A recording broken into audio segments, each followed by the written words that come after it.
My son stood at the top of the stairs, his face twisted in rage, and screamed for me to get out of his house before dawn.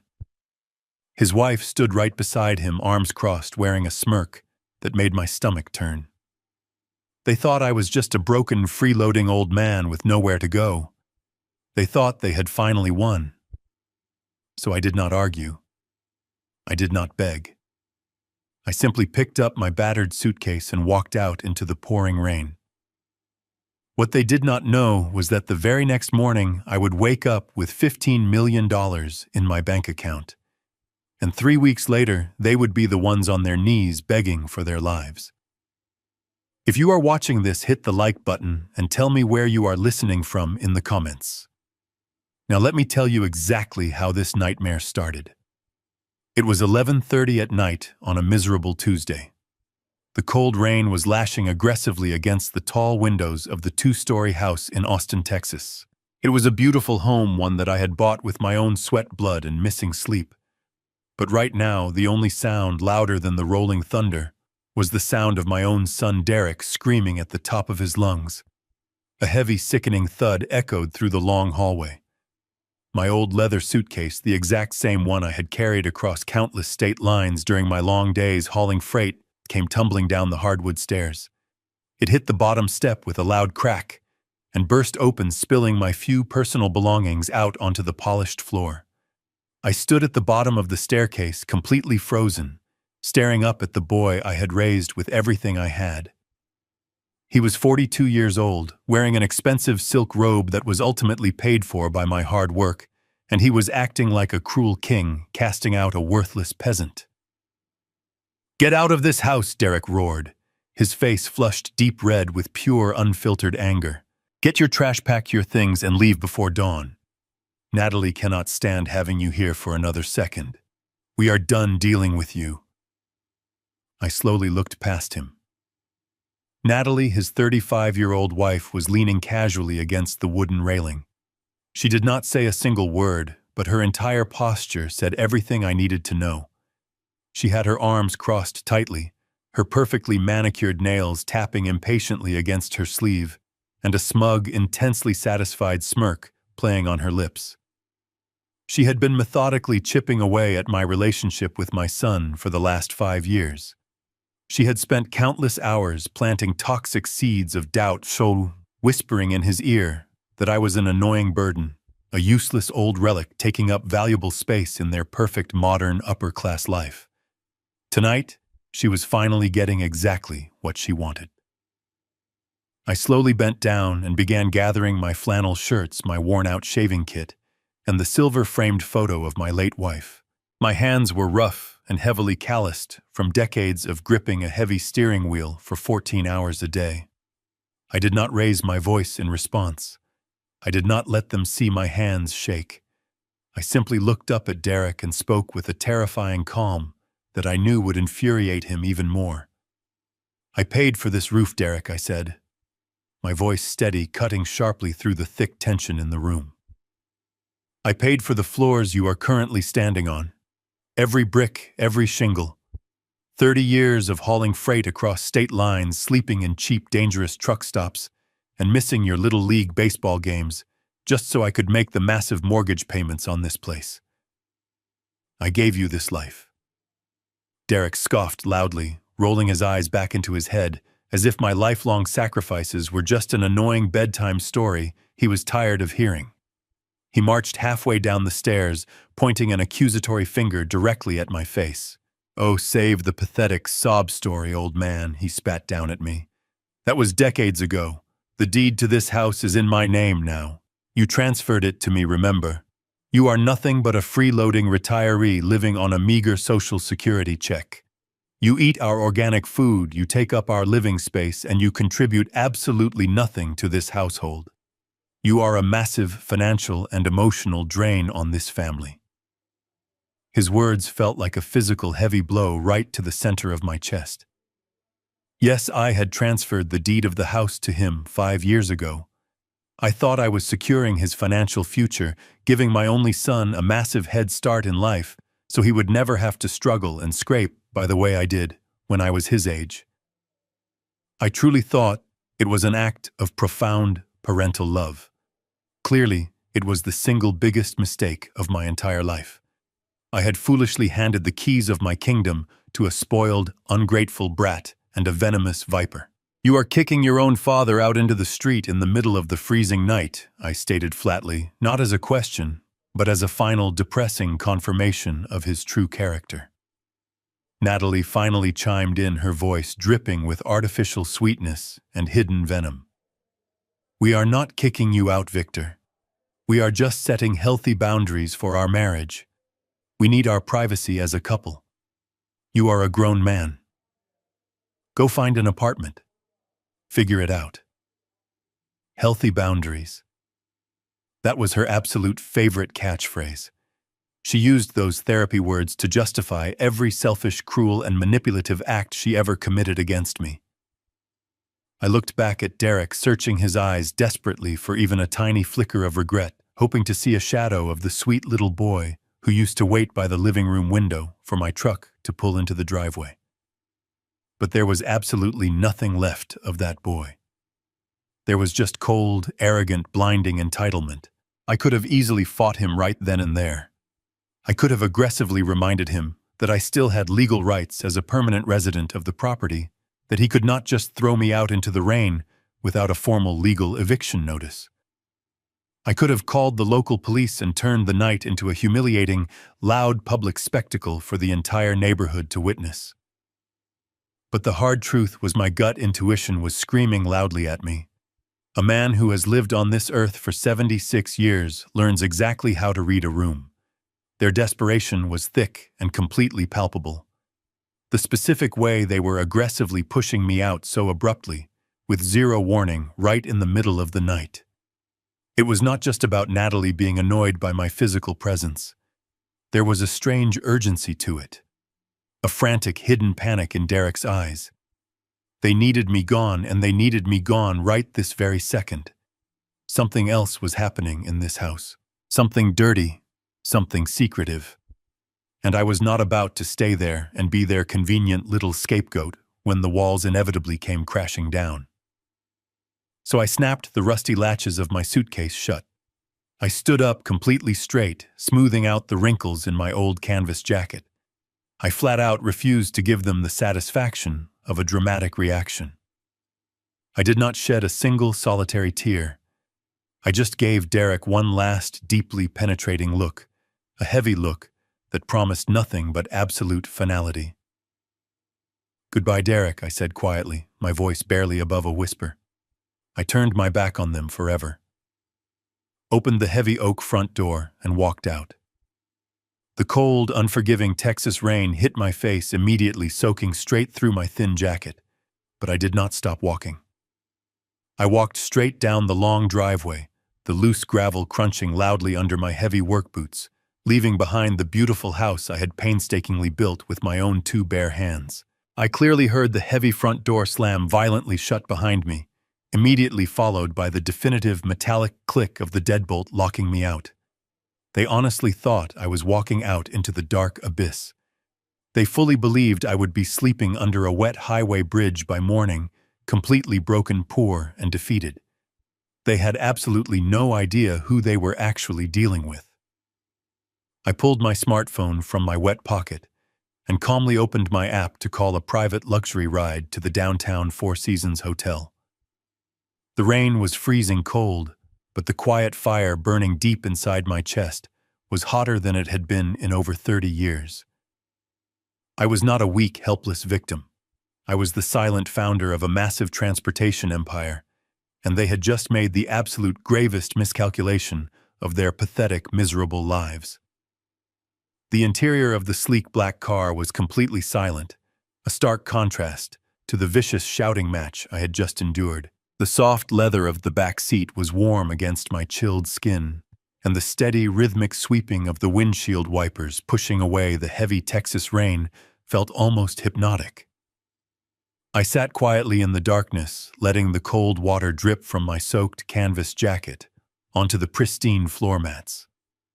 The driver, a quiet and consummate professional, did not ask any probing questions about why he was picking up a soaking wet old man with a busted suitcase in the middle of a torrential downpour. He just drove steadily through the storm. I looked out the tinted window at the blurred, glowing streetlights passing by in the night. A normal man in my fragile position would be weeping uncontrollably. A normal father would be completely paralyzed by the crushing, suffocating heartbreak of being mercilessly discarded by his own flesh and blood. And a small part of me did mourn the innocent boy Derek used to be decades ago. But that brief moment of grief was quickly being swallowed whole by a profound, chilling sense of absolute clarity.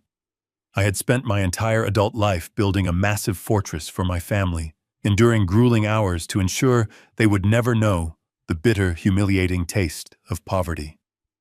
I had shielded my son from the harsh, unforgiving realities of the real world, and in doing so, I had accidentally raised a fragile, entitled coward who thought he could simply throw me away like garbage when I was no longer convenient for his lifestyle. Suddenly, the heavy, brooding silence was broken by the sharp, persistent vibration of my phone in my damp pocket. I slowly pulled it out. The bright screen illuminated the dark cabin, highlighting the deep, weathered lines on my face. It was a secure text message from my personal attorney, Mitchell Crawford. Mitchell was not just a regular lawyer. He was a brilliant legal tactician, a ruthless shark in a tailored suit who had been my most trusted confidant and business advisor for the past 2 decades. I opened the message. The words on the screen were brief, but they carried the immense weight of a tectonic shift. "The ink is dry, Victor," the message read. $15 million from the corporate buyout of your transport empire has officially cleared. The funds are now securely locked inside your irrevocable trust. I read the words a second time, letting the sheer magnitude of the statement wash over me. $15 million. For the last 6 long months, I had been quietly negotiating the sale of my commercial logistics company, a massive fleet of heavy trucks and commercial warehouses that Derek and his greedy wife firmly believed was teetering on the edge of total bankruptcy. They genuinely thought my business was a dying dinosaur, an obsolete relic barely making enough profit to cover my meager monthly Social Security checks. They had absolutely no idea that a massive multinational conglomerate had been desperately trying to buy my highly lucrative shipping routes and prime commercial real estate for years. I had kept the intense negotiations completely classified. I wanted to secure the immense wealth, place it in an ironclad trust where no creditors could ever reach it, and quietly leave it to Derek when the time was right. But the universe always has a funny way of revealing people's true ugly colors just when you need to see them the most. I leaned forward and gently tapped the driver on the shoulder. "Change of plans," I said, my voice incredibly steady and completely devoid of the pathetic tremor Derek had expected to hear earlier. "Take me to the Four Seasons downtown, please." The driver nodded silently and smoothly merged onto the busy highway. 20 minutes later, the luxurious black car pulled under the grand, brightly lit portico of the famous hotel. The rain was still coming down in heavy, violent sheets, but the valet rushed out immediately with an enormous umbrella shielding me carefully as I stepped out of the vehicle. I walked through the heavy, ornate glass doors into the opulent, gold-accented lobby illuminated by massive crystal chandeliers. I knew I painted a bizarre, almost comical picture. A 76-year-old man drenched in rainwater wearing a cheap, faded flannel shirt and scuffed leather work boots, dragging a broken suitcase held together by pure stubbornness. The night manager standing behind the polished marble front desk blinked in obvious surprise as I approached, his highly trained eyes trying desperately to process the visual contradiction. But I did not shuffle my feet in shame. I did not avert my gaze. I walked with the heavy, unyielding posture of a man who owned the very ground he stepped on. I pulled a sleek, heavy black card from my wallet and slid it across the cool marble surface. "I need your absolute best available suite," I told the manager. "And I need the kitchen staff to prepare a bone and ribeye cooked medium rare and sent to my room immediately." The manager looked down at the name engraved on the metal card, his professional demeanor snapping instantly into high gear. Within a matter of minutes, I was respectfully escorted up to the exclusive penthouse level. The sprawling suite was a stunning masterpiece of modern luxury, featuring massive floor-to-ceiling windows that offered a breathtaking panoramic view of the violent storm raging over the glowing Austin skyline. The stark contrast was incredibly poetic. Out there, somewhere in the dark, wet suburbs, my son and his toxic wife were probably celebrating their supposed victory, drinking cheap grocery store wine and laughing maliciously at my expense. Up here, I was breathing the crisp, clean air of absolute freedom and limitless power. I stripped off my heavy, wet clothes, took a long, scalding hot shower to wash away the lingering stench of their betrayal, and wrapped myself in a thick, plush cotton robe. By the time I walked out into the spacious, beautifully decorated living area, a room service cart covered in polished silver cloches had arrived. The rich, intoxicating smell of charred steak, roasted garlic, and perfectly seasoned potatoes filled the quiet room. I poured myself a generous, heavy glass of aged single malt scotch from the expensive minibar, sat down at the large oak dining table, and began to eat. It was 1 o'clock in the morning, and the thick steak was perfectly cooked. The tender meat practically melted on my tongue, and the rich, complex burn of the scotch warmed my chest down to my soul. I chewed slowly, deliberately, savoring every single bite, letting the profound silence of the massive suite envelop my mind. I was not a helpless victim crying out for meaningless pity in the dark. I was not a confused, vulnerable, elderly man cast out into the unforgiving cold. I was a highly experienced predator, patiently and quietly waiting in the tall grass. I had built a $15 million empire entirely from scratch, surviving devastating economic crashes, ruthless corporate competitors, and brutal labor strikes. Did Derek genuinely believe I would just roll over, lay down, and quietly die, simply because he raised his voice at me in his living room? As I methodically cut another piece of the delicious steak, my sharp mind began to rapidly connect the hidden dots of the evening. The sheer, unnatural urgency in their voices, the desperate, panicked way they had physically forced me out the door in the middle of the night without any prior warning or discussion. They were hiding something massive from me. They were trying to pull off a desperate, highly illegal financial maneuver, and my physical presence in the house was a major obstacle they had to eliminate immediately. I took a slow, deliberate sip of my scotch, watching the lightning flash violently across the stormy Texas sky. They honestly thought they had outsmarted the tired old man. But they had just blindly triggered a devastating chain reaction that would completely and utterly dismantle their entire lives. I reached for my phone, typed a quick, decisive reply to Mitchell, and hit send. The trap was set perfectly. Now I just had to sit back, watch the hidden cameras, and wait patiently for them to hang themselves.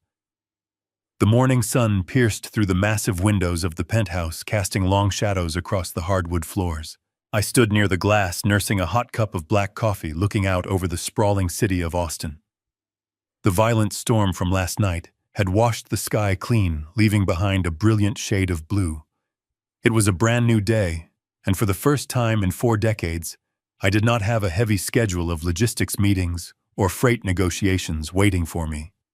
I was now a completely free man, armed with $15 million in the bank and absolute clarity. But I was not ready to relax and enjoy my retirement. The betrayal from my own flesh and blood was a fresh wound, and my mind was focused on understanding the exact mechanics of their treachery.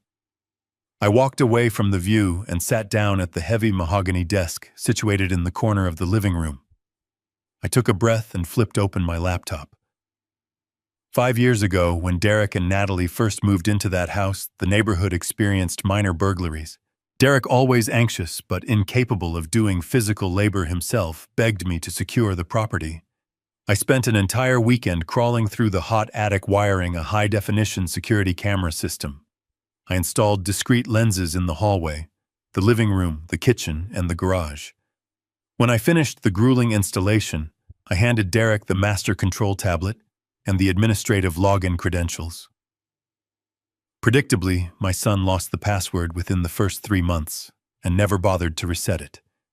He simply let the system run silently in the background, forgetting it existed. But I never forgot. I built the network, and my master override code was still active. My fingers hovered over the keyboard for a brief second. A small part of me dreaded what I was about to witness, but the businessman inside me knew information was the ultimate weapon. I typed in the old password and hit enter. The screen briefly buffered before splitting into 4 crystal-clear video feeds. The digital timestamp in the bottom right corner read 8:45 in the morning. I leaned closer to the screen, scanning the familiar rooms of the house I had paid for. Derek and Natalie were pacing nervously around the large granite kitchen island. They did not look like a married couple who had just successfully reclaimed their privacy. They looked like cornered animals. Derek was furiously biting his fingernails, a childhood habit he only displayed when he was in deep trouble. Natalie aggressively wiped down the spotless countertops, her face pale and drawn. The smug smirk she wore the night before was completely gone, replaced by an anxious grimace. They were waiting for someone. The urgency of my midnight eviction suddenly began to make perfect sense. They did not throw me out because Natalie was tired of my presence. They threw me out because they needed the house empty for a specific visitor. At precisely 9 o'clock, the heavy brass doorbell echoed loudly through the audio feed. Derek physically jumped at the sound, smoothing down his expensive dress shirt before rushing toward the front door. Natalie followed close behind, plastering a painfully fake smile onto her face. I watched intently as Derek pulled the heavy door open. A man stepped into the foyer, bringing a wave of sleazy arrogance into the house. He was not a bank manager. He was not a real estate agent. He wore a loud pinstripe suit, thick gold rings on his fingers, and his hair was slicked back with cheap grease. I recognized his type instantly. During my early years building my transport company, I had encountered plenty of men just like him lingering around desperate businesses. His name was Vaughn, and he was a hard money lender. He was a ruthless loan shark, dressed in a shiny suit, a dangerous predator who preyed on desperate people who could not get approved by legitimate banks. Vaughn did not bother to shake Derek's trembling hand. He walked past him, his sharp eyes immediately scanning the expensive crown molding and custom hardwood floors. He carried a leather clipboard, making aggressive notes as he began a rapid, invasive appraisal of the property. Derek hovered nervously around him, sweating profusely, while Natalie tried desperately to offer the man a cup of espresso. Vaughn ignored her completely. He walked directly into the center of the living room, the exact spot where Derek had thrown my suitcase just 9 hours prior. He tapped his shiny leather shoe against the floorboards and asked a blunt question about the structural integrity of the foundation. My blood ran cold as the entire horrifying puzzle snapped together in my mind. Derek and Natalie were not just trying to get rid of me. They were attempting to leverage the house to secure a massive loan from the black market. They needed me gone because my name was still legally tied to various legacy documents regarding the original purchase of the property, and having the supposed senile father wandering around during a shady appraisal would have completely ruined their illegal facade. They were plunging headfirst into a dangerous financial underworld, risking everything I had ever given them to chase whatever greedy scheme Natalie had cooked up. I watched Vaughn carelessly tap his pens against the wall, dictating terms that I knew would carry an exorbitant life-ruining interest rate. Derek nodded along like an obedient, terrified dog, completely unaware of the lethal financial noose he was eagerly slipping around his own neck. I sat back in my comfortable leather chair, taking a slow sip of my coffee. The painful sting of their betrayal was completely gone now, replaced instead by a cold, calculating wave of anticipation. They thought they had outsmarted me by throwing me into the rain, but they had blindly handed me the perfect weapon to ensure their absolute destruction. The muted silence of the penthouse was suddenly broken by the sharp ringing of my cell phone resting on the mahogany desk. I tore my eyes away from the live security feed where Vaughn, the sleazy loan shark, was still measuring my former living room. I glanced at the glowing screen displaying my son's name. A bitter chuckle escaped my lips. It had not been 12 hours since he threw my luggage down the stairs and locked me out in a freezing downpour. Yet here he was calling me right in the middle of his shady appraisal. I let it ring 4 times, letting him sweat before I swiped the screen and brought the device to my ear. I did not say hello. I simply breathed into the receiver, waiting for him to make the first move. "Dad, is that you?" Derek asked. His voice was completely unrecognizable from the raging tyrant of the previous night. It was soft and dripping with manufactured guilt. He sounded like a frightened boy who had broken a window. "Listen, I am so incredibly sorry about last night. I completely lost my temper, and I crossed a line. It was unforgivable." I remained silent, letting the weight of my absence press down on him. "Things have just been tense lately," he continued, his tone turning into a pathetic whine. "Work has been a nightmare, and Natalie has severe anxiety issues. We were both just projecting our stress onto you. You know I love you, right? You are my father. I never wanted to kick you out. I just panicked. It was a mistake." I kept my eyes firmly fixed on the laptop screen. On the live feed, Derek was standing in the kitchen, pacing back and forth with his phone pressed to his ear, occasionally glancing over his shoulder to make sure Vaughn was still occupied. It was a masterful performance of pure deceit. "I am listening," I finally said, keeping my voice raspy and deliberately weak, playing the role of the exhausted, broken old man he expected to hear. I heard him let out a long sigh of relief on the other end. I knew this was coming.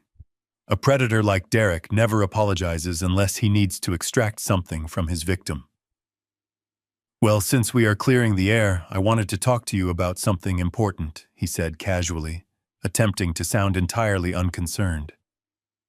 "I have been looking over our household finances this morning, and we are experiencing a very minor cash flow issue. Just a temporary bottleneck, really. Nothing serious." He paused, waiting for me to take the bait, but I gave him nothing. He cleared his throat and pressed on. "The thing is, Dad, I know you have that old retirement fund sitting around. The one with $100,000 in it.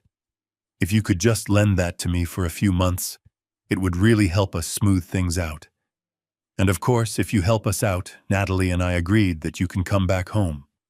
We can clear out the damp basement for you. You will have your own private space down there away from the main floor. It would be a win for everyone." The sheer audacity of his proposition was almost breathtaking. He was offering me the grand privilege of living like a rat in my own basement, a damp, unfinished storage space beneath the house I had purchased, and all it would cost me was my entire life savings. He was standing in a room with a black market loan shark preparing to leverage millions, yet he was still greedy enough to try and squeeze the last few pennies out of my tired pockets. My blood boiled beneath the surface, but I kept my breathing slow and steady. I needed to keep him right where he was. I needed to give him a false sense of security while I gathered more information to use against him. "Derek, I do not know," I said, making my voice tremble slightly, as if I was deeply confused, heartbroken, and completely overwhelmed by the sudden request. "That money is all I have left in the world. It is my only financial safety net. I am sitting in a cheap diner right now, drinking a bitter cup of coffee, just trying to figure out where I am going to sleep tonight. I cannot just transfer my entire retirement fund over the phone without consulting a bank. My mind is completely scrambled from being out in the freezing rain all night long. I need some time to process everything you are saying to me today." On the laptop screen, I watched Derek pinch the bridge of his nose in clear frustration. His fake patience was wearing thin, but he forced himself to maintain the loving son routine. "Okay, Dad." "Okay," he said, his voice tightening in obvious annoyance. "I understand. Take a single day to think about it. Just please do not do anything drastic. We are family, and we really need to stick together through these little financial bumps. Call me tomorrow morning, all right? We really need that money soon." I promised him I would think carefully about his generous offer before disconnecting the call. I dropped the phone onto the mahogany desk and let out a long, hard breath, He thought he had me backed into a corner, completely unaware that he was standing on a trapdoor I had just finished building. The temporary cash flow issue was a terrible, desperate lie to cover up the $2 million loan he was currently negotiating in my former home. He was frantically trying to drain my final accounts before discarding me for good. I picked up my phone, ignoring the lingering disgust in my mouth, and dialed the private number for Mitchell Crawford. It was finally time to find out exactly why my daughter-in-law needed $2 million from the criminal underworld. I placed my phone back onto the smooth mahogany desk, leaving Mitchell to deploy his highly skilled private investigators, and immediately turned my full attention back to the glowing screen of my laptop. The live security feed from my former kitchen was still streaming in perfect high definition. The tense, uncomfortable atmosphere inside that room was thick enough to cut with a heavy blade. Vaughn, the sleazy loan shark in the pinstripe suit, had finally finished his aggressive, invasive tour of the property.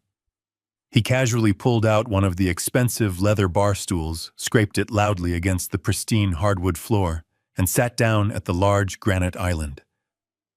He tossed his leather clipboard onto the counter with a heavy thud, leaned back and crossed his arms. Derek and Natalie stood rigidly on the opposite side of the counter, looking like terrified children waiting to be severely scolded. Derek swallowed hard, his throat bobbing nervously while Natalie kept her hands tightly clasped together. Vaughn did not bother with pleasantries. He stared directly at Derek with cold, dead eyes and asked exactly how much liquid capital they were looking to secure by the end of the week. Derek stood up a little straighter, puffing out his chest in a pathetic attempt to project confidence, and stated his number. $2 million, Derek said, his voice cracking ever so slightly on the word million. A heavy, suffocating silence fell over the kitchen. For a brief moment, Vaughn just stared at him, his face completely blank. Then a harsh, abrasive laugh erupted directly from the loan shark. It was a loud, mocking sound that echoed through the audio feed and made Natalie flinch visibly. Vaughn leaned forward, resting his thick forearms on the granite, and shook his head in pure disbelief. He told Derek that he must be living in an absolute fantasy world. He pointed a thick finger around the room, stating bluntly that the entire house, even in this inflated market, would barely appraise for $800,000 on a desperate, quick cash sale. Vaughn brutally broke down the math for them, explaining that even if he stripped them down to their bare bones, the collateral was completely insufficient for a loan of that massive magnitude, especially considering the astronomical interest rates he charged. I watched a wave of pure panic wash over Natalie and her pale face. She looked at her husband, her eyes wide with terror, begging him to fix the crumbling situation. Derek held up his hands, completely unfazed by the brutal rejection. He actually smiled a sickening, arrogant smirk that made my stomach churn. He confidently told Vaughn to calm down and wait just a minute. Derek reached down into his leather briefcase resting on the floor and pulled out a thick, heavy manila folder. He slapped it down onto the granite countertop with a loud, dramatic smack. He slid the folder slowly across the smooth surface toward the loan shark, tapping his index finger triumphantly against the thick cardboard cover. "This house is just the appetizer," Derek declared, his voice dripping with unearned pride. "Open the folder.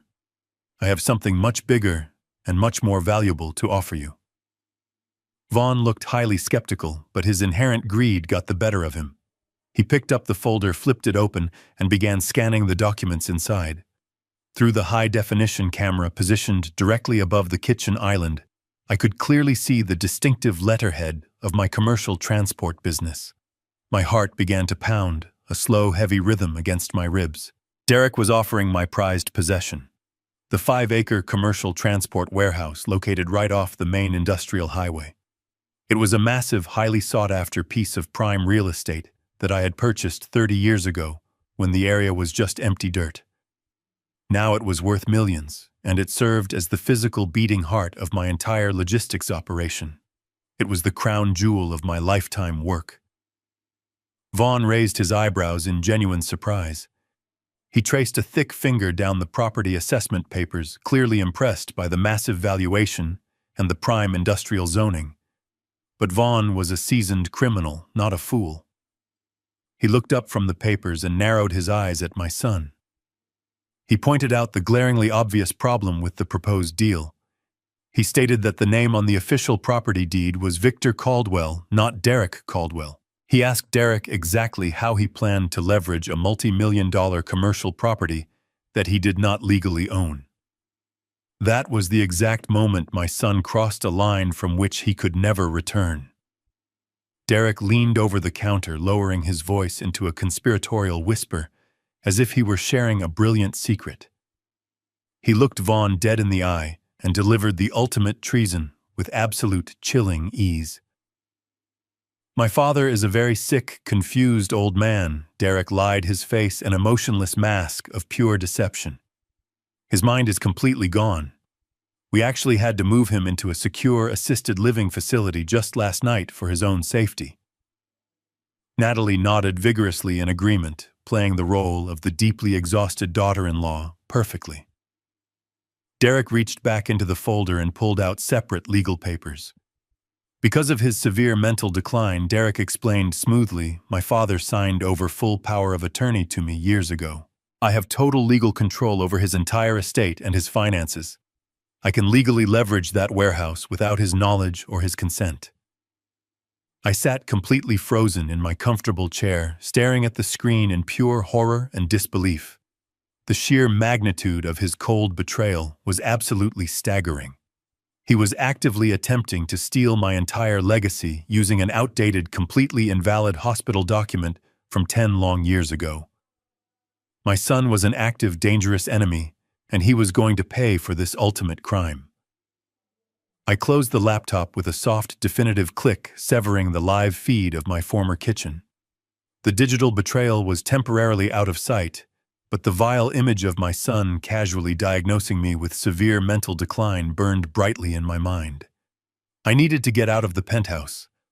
The vast, quiet luxury of the suite suddenly felt too suffocating. I dressed quickly, selecting a sharp, tailored suit I had not worn since my final board meeting, and took the private elevator down to the lobby.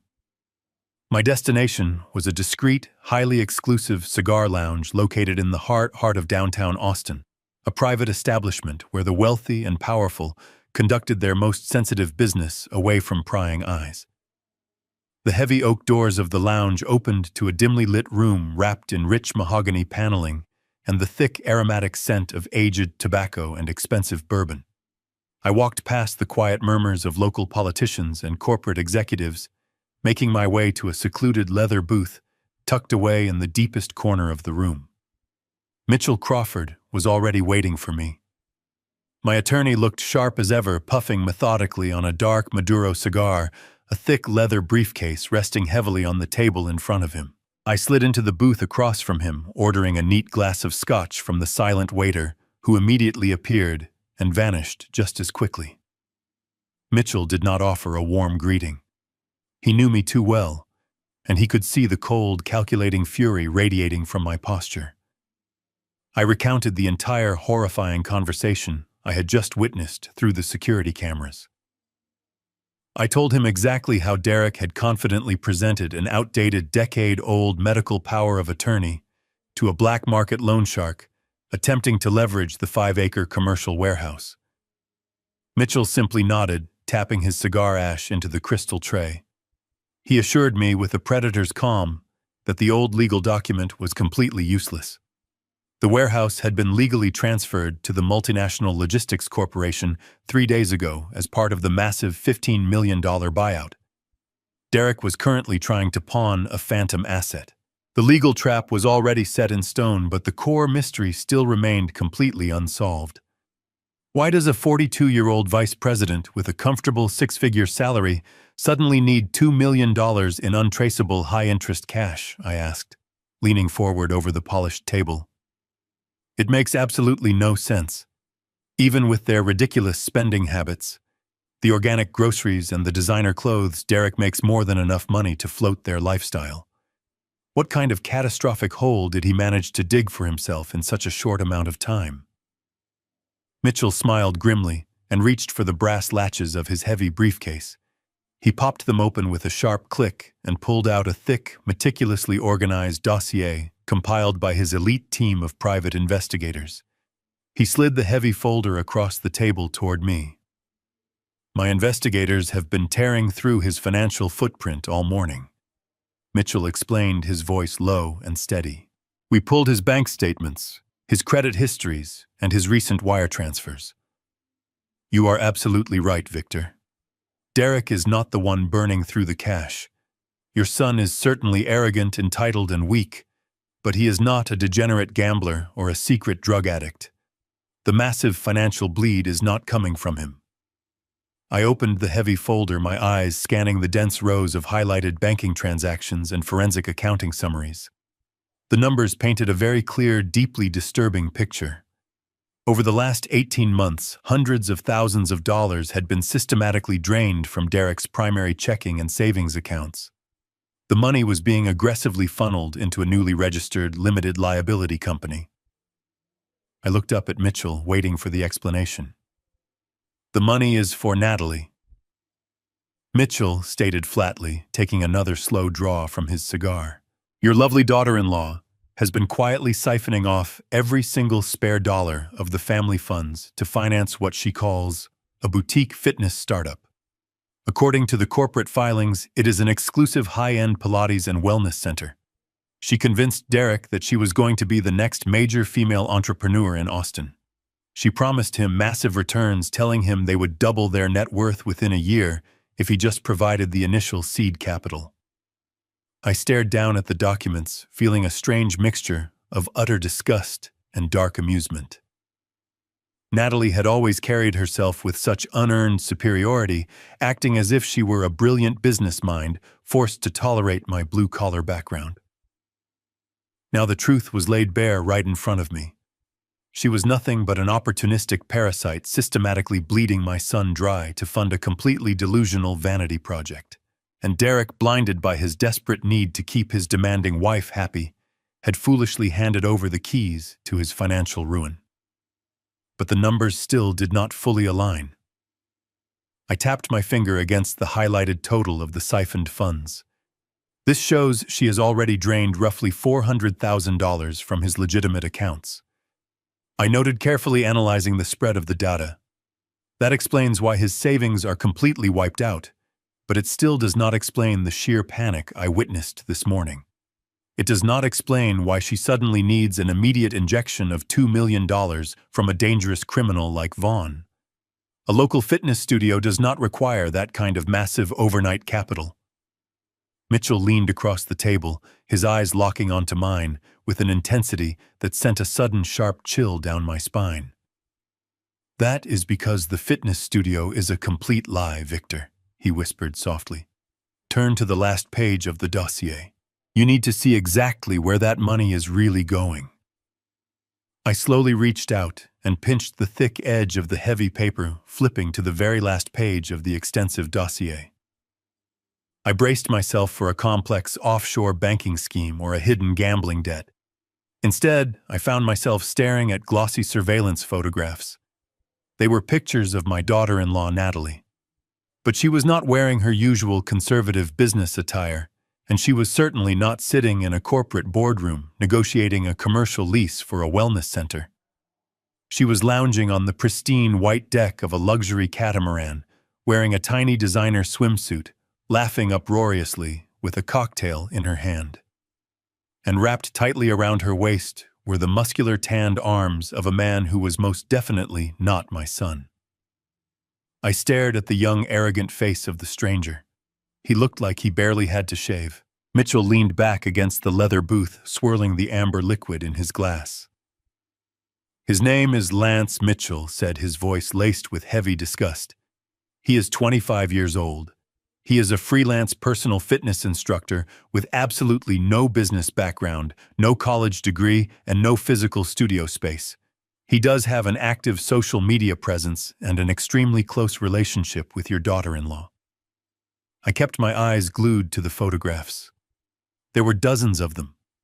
Pictures of the two of them walking hand in hand out of expensive boutique hotels in the afternoon. Pictures of them sharing intimate dinners at five-star restaurants on the other side of town while Derek was working late at the corporate office. I flipped to the next page, which contained a detailed breakdown of the limited liability company Natalie had aggressively pitched to my son. Mitchell pointed the glowing cherry of his cigar at the spreadsheet. The boutique fitness startup does not actually exist, Victor. It is a classic shell company. It is a completely empty corporate shell registered to a virtual mailbox in a strip mall. There is no commercial lease, no exercise equipment, no payroll, and no business plan.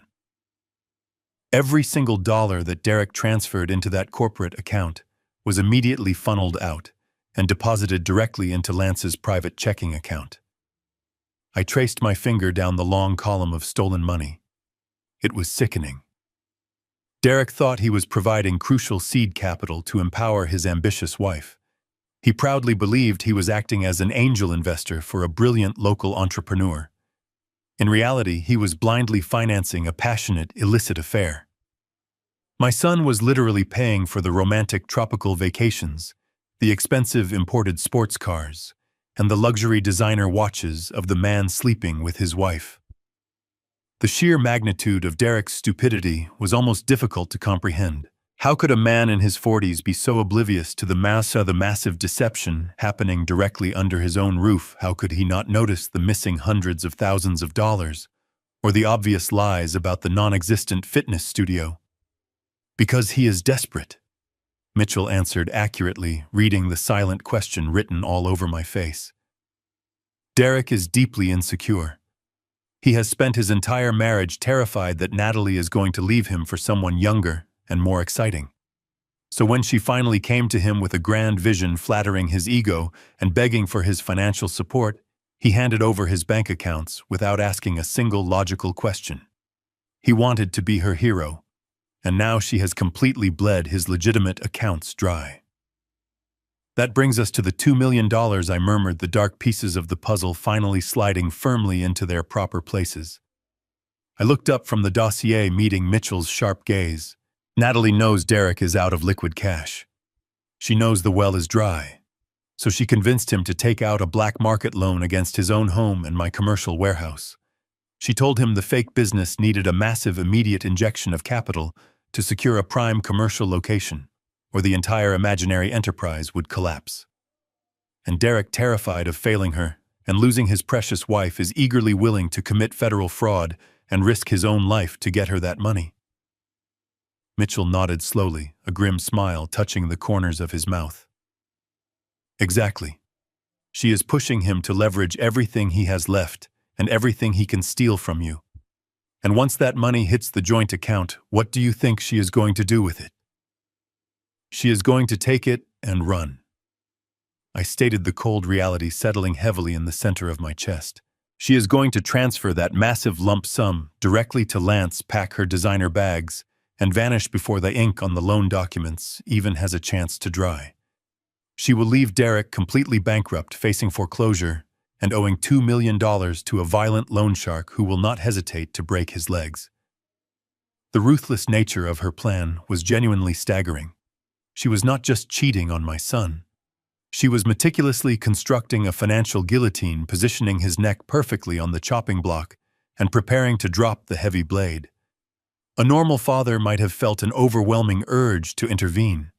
A normal father might have rushed straight back to that house, kicked the door down, and forcefully dragged his son away from the edge of the deadly cliff. But I was done being the savior. I had spent 30 years protecting Derek from the painful consequences of his own foolish actions, and my ultimate reward was being thrown out into the freezing rain like a piece of worthless garbage. I closed the heavy dossier and pushed it back across the polished mahogany table. I picked up my glass of scotch and took a slow sip, letting the burning liquid calm the racing thoughts in my mind. Do absolutely nothing, I instructed Mitchell, my voice dropping to an icy whisper. Let the loan shark approve the deal. Let Derek forge my signature. We will watch them burn. The heavy oak doors of the cigar lounge closed behind me, shutting out the scent of aged tobacco and the dark revelations of the afternoon. I took a slow walk back to the penthouse, letting the cool evening air clear my lungs.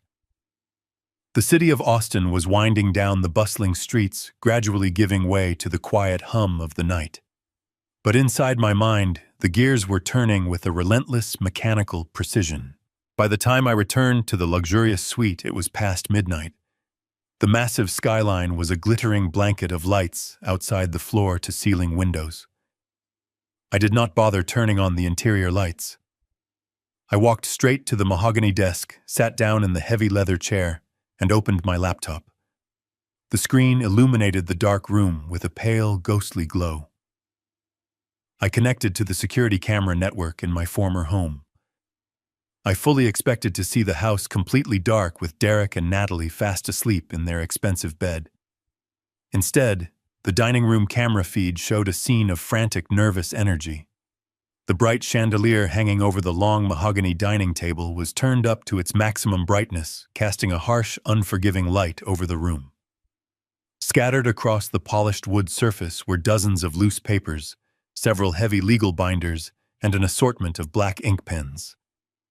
Derek was hunched over the table, his posture tense and rigid. His expensive dress shirt was completely unbuttoned at the collar, and his sleeves were hastily rolled up past his elbows. He was sweating heavily, beads of moisture reflecting under the bright lights. Natalie stood right behind him, pacing back and forth like a caged animal. She was clutching her cell phone tightly in her right hand, occasionally tapping the screen to check for messages. I knew exactly who she was hoping to hear from. Lance, the young fitness instructor, who was currently living large on my son's stolen money. But Derek was completely oblivious to his wife's digital infidelity. His entire focus was locked onto a single sheet of thick, cream-colored paper resting in the center of the table. I zoomed in on the high-definition feed. It was the outdated medical power of attorney document, the exact same one he had proudly flaunted to the loan shark earlier that morning. It was a useless piece of legal fiction from a decade ago. But the signature line at the very bottom was completely blank. Derek had a stack of old birthday cards and canceled checks spread out around him, all bearing my authentic signature. He was holding a pen with a white knuckle grip, slowly and methodically, practicing my handwriting on a separate piece of scrap paper. He was committing federal forgery right there in the dining room. I watched in a chilling silence as my son meticulously tried to replicate the sharp, deliberate loops of my name. He would trace a letter curse under his breath, crumple up the scrap paper, and start all over again. The tension in the room was thick and suffocating. Natalie let out a loud theatrical sigh of pure frustration. She stopped pacing and slammed her hands down onto the back of his wooden chair. She complained bitterly about how long the entire process was taking. She whined that Vaughn was expecting the finalized paperwork by tomorrow morning, and if they did not deliver the collateral, the massive $2 million loan would fall through completely. Her voice was sharp and cruel, completely devoid of any affection for the man she was manipulating. Derek flinched at her harsh tone, but he did not argue back. He just wiped the sweat from his forehead and hunched closer to the table. "Just relax, Natalie." Derek muttered, his voice trembling with a mixture of fear and exhausting concentration. "I have to get the curve of the V exactly right, or the notary is going to flag it as a fake. This has to be absolutely perfect." Natalie rolled her eyes violently, crossing her arms over her chest. She told him to just hurry up and sign the damn paper, stating that no one was going to scrutinize the signature of a confused old man anyway. Derek paused his pen, hovering dangerously over the official legal document. He looked up at his wife, a dark, unsettling shadow passing over his face. He nodded slowly, fully embracing the twisted logic she was feeding him. "You are right," Derek said, his voice dropping into a cold, callous register that I had never heard from him before. "It does not even matter. The old man is practically dead anyway. He is a ghost. We are just taking what is rightfully ours a few years early." Hearing those exact words fall from my own son's mouth was a profound physical blow. It was the final devastating confirmation that the boy I had raised was entirely gone. He did not just want my money. He had already buried me in his mind. He had completely erased my humanity to justify his unforgivable greed. I sat perfectly still in the dark penthouse, watching the screen as Derek pressed the black pen down onto the official power of attorney document. He held his breath and dragged the ink across the signature line, meticulously copying the exact slant and heavy pressure of my handwriting. He finished the final letter and lifted the pen. Natalie immediately leaned over his shoulder, her eyes wide with greedy anticipation. A slow, sinister smile spread across Derek's sweating face. He proudly held the forged document up to the harsh chandelier light, admiring his own criminal handiwork. It was a flawless fake. Natalie let out a joyful laugh, leaned down and kissed him deeply on the cheek, praising his brilliance. They were celebrating their absolute victory, completely unaware that I was capturing every single frame of their felony in crystal-clear, high-definition video. I reached out and pressed the save button on the recording software. The digital file was securely locked away on my hard drive. They had just manufactured the exact rope I needed to hang them. The sun had barely begun to rise over the Austin skyline when a sharp knock echoed through the quiet penthouse. I had not slept a single minute. I was sitting exactly where I had been all night, staring at the frozen frame of my son, holding the forged document up to the dining room light. I stood up from the heavy leather chair, my joints stiff from the long vigil, and walked over to unlock the door. Mitchell Crawford stepped into the suite carrying his familiar leather briefcase and 2 steaming cups of black coffee. He took one look at my face and knew immediately that something monumental had happened during the night. I silently ushered him toward the mahogany desk and pressed the play button on the laptop. Mitchell stood behind my chair, his eyes fixed on the screen as the high-definition footage played out. He watched Derek frantically practice my signature. He listened to Natalie complain about the timeline, and he heard the devastating, callous moment when my son justified his crime by declaring me practically dead. Mitchell let out a long, heavy breath, setting his coffee cup down onto the desk with a sharp clink. As an experienced attorney, he had seen families tear each other apart over money countless times, but the sheer brazenness of this forgery left even him momentarily speechless. He leaned forward, resting his hands on the back of my chair, his legal mind immediately shifting into high gear. "Victor, we have to move on this right now," Mitchell said, his voice dropping into a serious, urgent tone. "We have the absolute proof of a major federal crime. If we take this footage to the police department immediately, we can have a squad car dispatched to their house before Vaughn even arrives to finalize the paperwork. We can stop this entire transaction dead in its tracks. We need to protect the commercial warehouse. If that loan shark officially registers a massive lien against your property, it will take me months of exhausting litigation to untangle the mess and clear your title. We cannot let Derek pledge your 5-acre logistics hub as collateral for a black market loan." I listened to my trusted lawyer lay out the standard, logical defensive strategy. Any sane man would have immediately agreed, grabbed his coat, and rushed to the nearest police precinct to save his life's work. But I was no longer playing defense. I slowly turned my leather chair around to face Mitchell. A strange, unfamiliar sensation began to bubble up deep inside my chest. It started as a low, quiet rumble and quickly erupted into a loud, genuine laugh. It was the first time I had truly laughed in years. The sound echoed loudly off the high ceiling of the luxurious penthouse, completely startling Mitchell. He took a half step back, his brow furrowing in deep confusion. He honestly looked at me as if the shock of the betrayal had finally cracked my sanity. I held up my hand, wiping a small tear of dark amusement from the corner of my eye, and motioned for him to sit down on the plush sofa opposite the desk.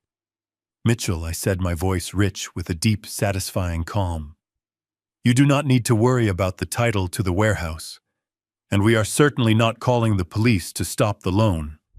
Let them sign the papers. Let Derek confidently hand that forged power of attorney directly over to Vaughn." Mitchell shook his head, utterly bewildered by my command. Victor, you are not thinking clearly, he argued, his professional composure slipping. Vaughn is a highly dangerous, violent criminal. He is not some neighborhood bank manager who will just apologize and walk away when he realizes the paperwork is fraudulent. If he attaches his hooks into your commercial property, he will physically occupy the space.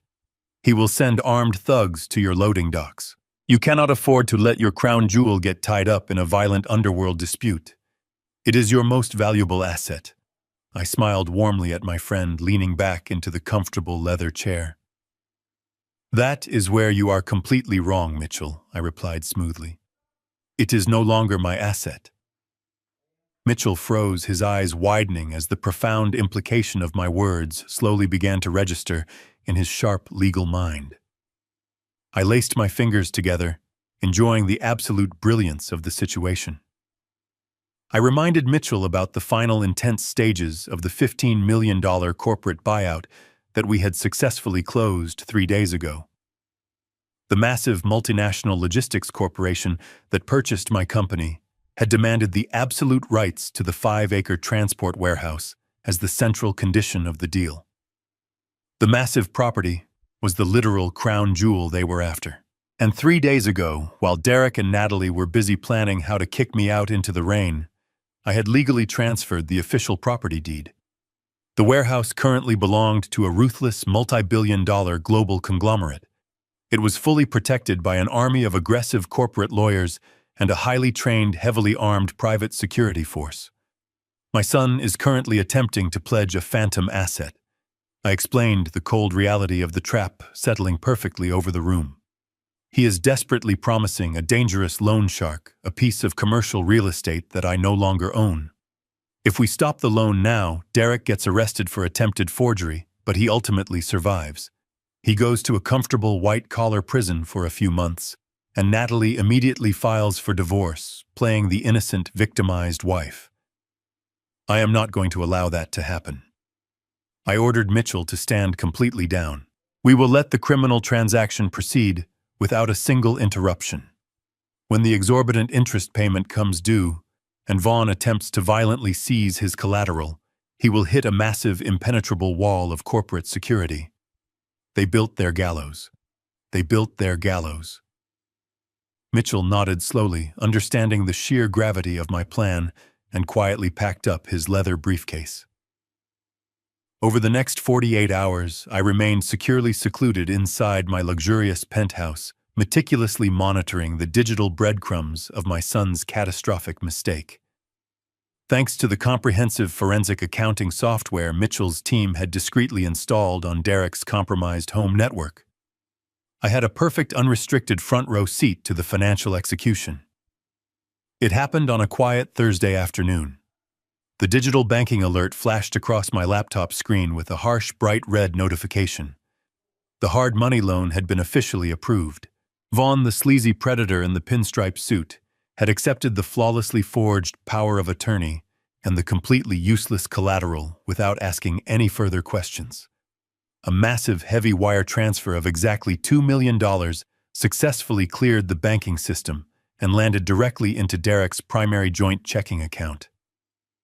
I watched the digital numbers skyrocket from a pathetic 0 to a massive 7-figure sum in a fraction of a second. Derek was sitting at his desk at the corporate office across town, likely sweating through his suit, completely unaware of what his loving wife was doing back at the house. I switched my screen back to the live security camera feed. Natalie was sitting at the exact same granite kitchen island where they had negotiated with the dangerous loan shark.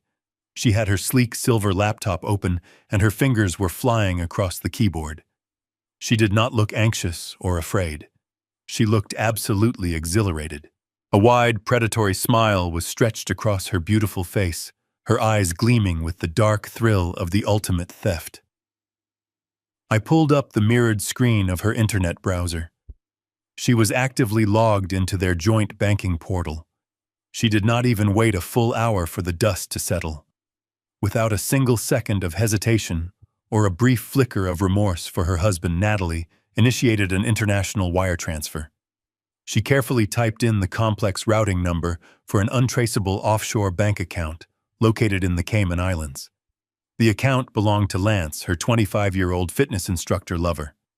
I watched the digital cursor hover over the bright green confirm button. She typed in the transfer amount with steady hands. $1,500,000. She clicked send. The screen buffered for an agonizing moment, and then refreshed, displaying a bold confirmation message. The massive transaction had successfully bypassed the domestic hold and vanished forever into the international banking void. Natalie let out a sharp, joyful squeal, clapping her hands together like a child opening a birthday present. She immediately picked up her smartphone and dialed Lance. I could hear her voice echoing through the kitchen microphone. She blew a loud kiss into the receiver, whispering excitedly that the massive payday had finally arrived and that she would be packing her bags soon. She had just effectively stolen $1.5 million from a violent criminal using her husband's forged signature as an absolute disposable shield. A few hours later, the heavy front door swung open and Derek walked into the house. He looked physically exhausted, but incredibly relieved, loosening his expensive silk tie as he dropped his leather briefcase onto the hardwood floor. Natalie greeted him with a passionate, entirely fake embrace, immediately handing him a tall, crystal glass filled to the brim with expensive champagne. She had expertly manipulated the banking interface before he arrived, hiding the massive offshore wire transfer from the main dashboard. She left only a visible balance of $500,000, which she quickly and smoothly explained as the initial working capital Vaughn had released for her business. Derek, completely blinded by profound relief and his desperate, pathetic need to please her, did not question the glaring discrepancy. He foolishly believed the rest of the funds were safely secured in a secondary escrow account. He took a long, greedy gulp of the sparkling champagne and let out a loud, triumphant laugh that shook his shoulders. "We actually did it, Natalie!" Derek cheered, wrapping his arm tightly around her waist. "We really pulled it off. The business is fully funded, the house is safe, and we are going to be incredibly wealthy." Natalie smiled up at him, her dark eyes completely devoid of a single ounce of genuine affection. "Let us celebrate properly," she suggested smoothly, running a hand down his chest. "We deserve a massive reward for dealing with all this incredible stress." They spent the next 2 hours burning through the remaining $500,000 with a reckless, sickening speed. I watched through the high-definition camera as they sat on the plush living room sofa, passing a tablet back and forth. Derek eagerly logged onto a luxury European car dealership website and placed a massive cash deposit on a brand-new custom-ordered black Porsche. Natalie casually browsed an exclusive jewelry boutique, ordering 2 diamond-encrusted Rolex watches and adding tens of thousands of dollars in designer clothing to her digital shopping cart. They were carelessly spending the loan shark's dirty money as if they had just won the state lottery. Derek poured another generous round of champagne, holding his heavy crystal glass high into the air. He turned his arrogant gaze toward the large bay window looking out into the dark, rainy night. A cruel, ugly sneer twisted his familiar features. "To our brilliant future," Derek toasted loudly, his voice echoing through the quiet, expensive house. "And a very special toast to my pathetic, useless old father. I wonder which damp, freezing homeless shelter the old man is sleeping in tonight. I hope he enjoys his stale bread and his absolute poverty while we sit right here building a real empire." Natalie laughed, a sharp, cold sound that perfectly matched his unbelievable cruelty. She clinked her glass against his. I sat quietly watching them celebrate their doom. 3 weeks passed in a blur of sickening extravagance. I remained in the quiet comfort of my downtown penthouse, sipping my morning coffee while watching my son and his wife live out their pathetic illusion of grandeur through the security cameras. They paraded around the house like royalty. Derek proudly drove his new black Porsche to the corporate office every single morning, the loud exhaust echoing through the quiet suburban neighborhood. Natalie spent her afternoons hosting lavish catered lunches for her shallow friends, flashing her diamond-encrusted Rolex, and bragging about her brilliant new fitness empire. They had completely forgotten about me. They assumed I was rotting away in some forgotten alleyway, completely defeated. But while they were busy drowning in their own vanity, the calendar was steadily turning, bringing them closer and closer to the edge of the cliff they had so eagerly jumped off. A black market loan from a man like Vaughn is not a traditional mortgage. It does not afford you the luxury of a 30-year repayment plan or a polite grace period. It is a financial guillotine. The interest rates are predatory, accumulating with a ruthless speed that is designed to drown the borrower. And the first massive interest payment, a staggering sum of $75,000 just to keep the principal balance from defaulting, was officially due on a Friday. That Friday morning began like any other for them, but the atmosphere inside the house quickly shifted from arrogant bliss to suffocating dread. Through the high-definition feed in the home office, I watched Derek sit down at his mahogany desk. He was still wearing his expensive silk pajamas. He casually opened his laptop, holding a fresh cup of coffee, and logged into their joint banking portal to make the transfer to Vaughn. I watched his face. The transformation was absolutely beautiful. The smug, confident expression melted away in an instant, replaced by a pale, sickly mask of pure terror.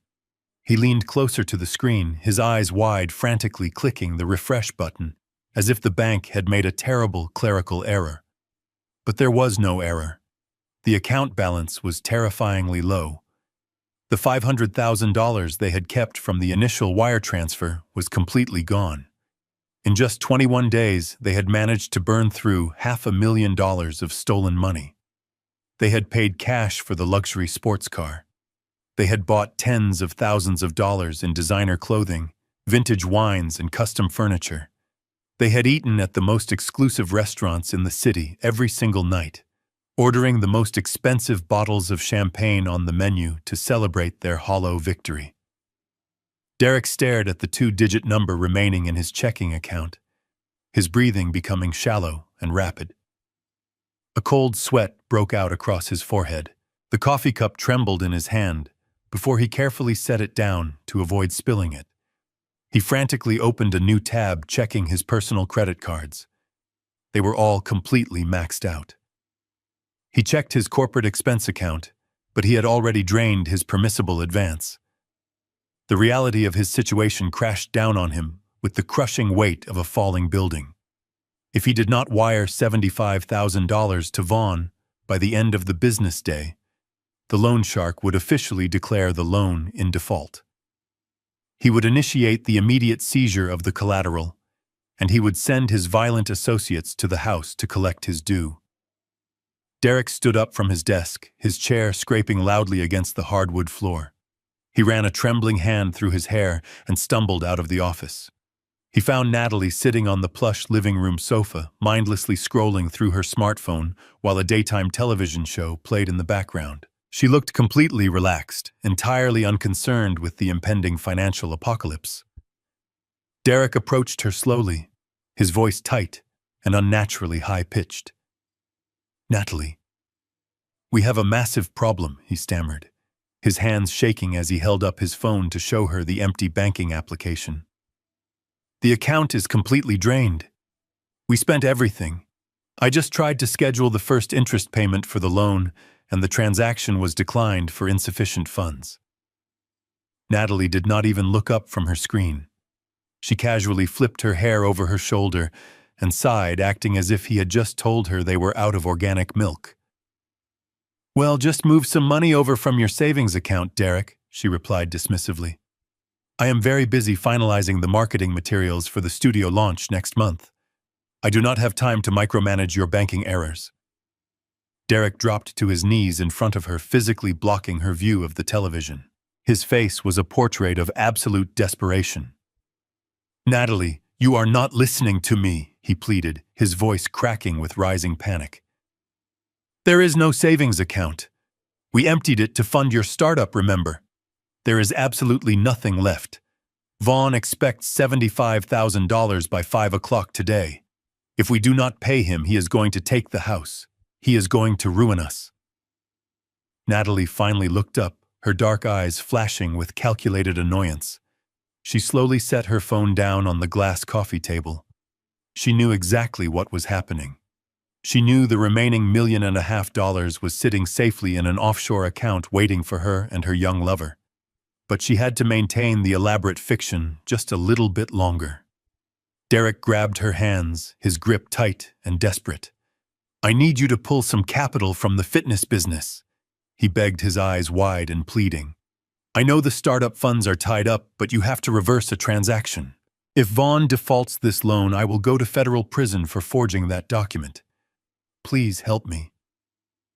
Natalie looked down at her husband kneeling on the hardwood floor and felt nothing but contempt.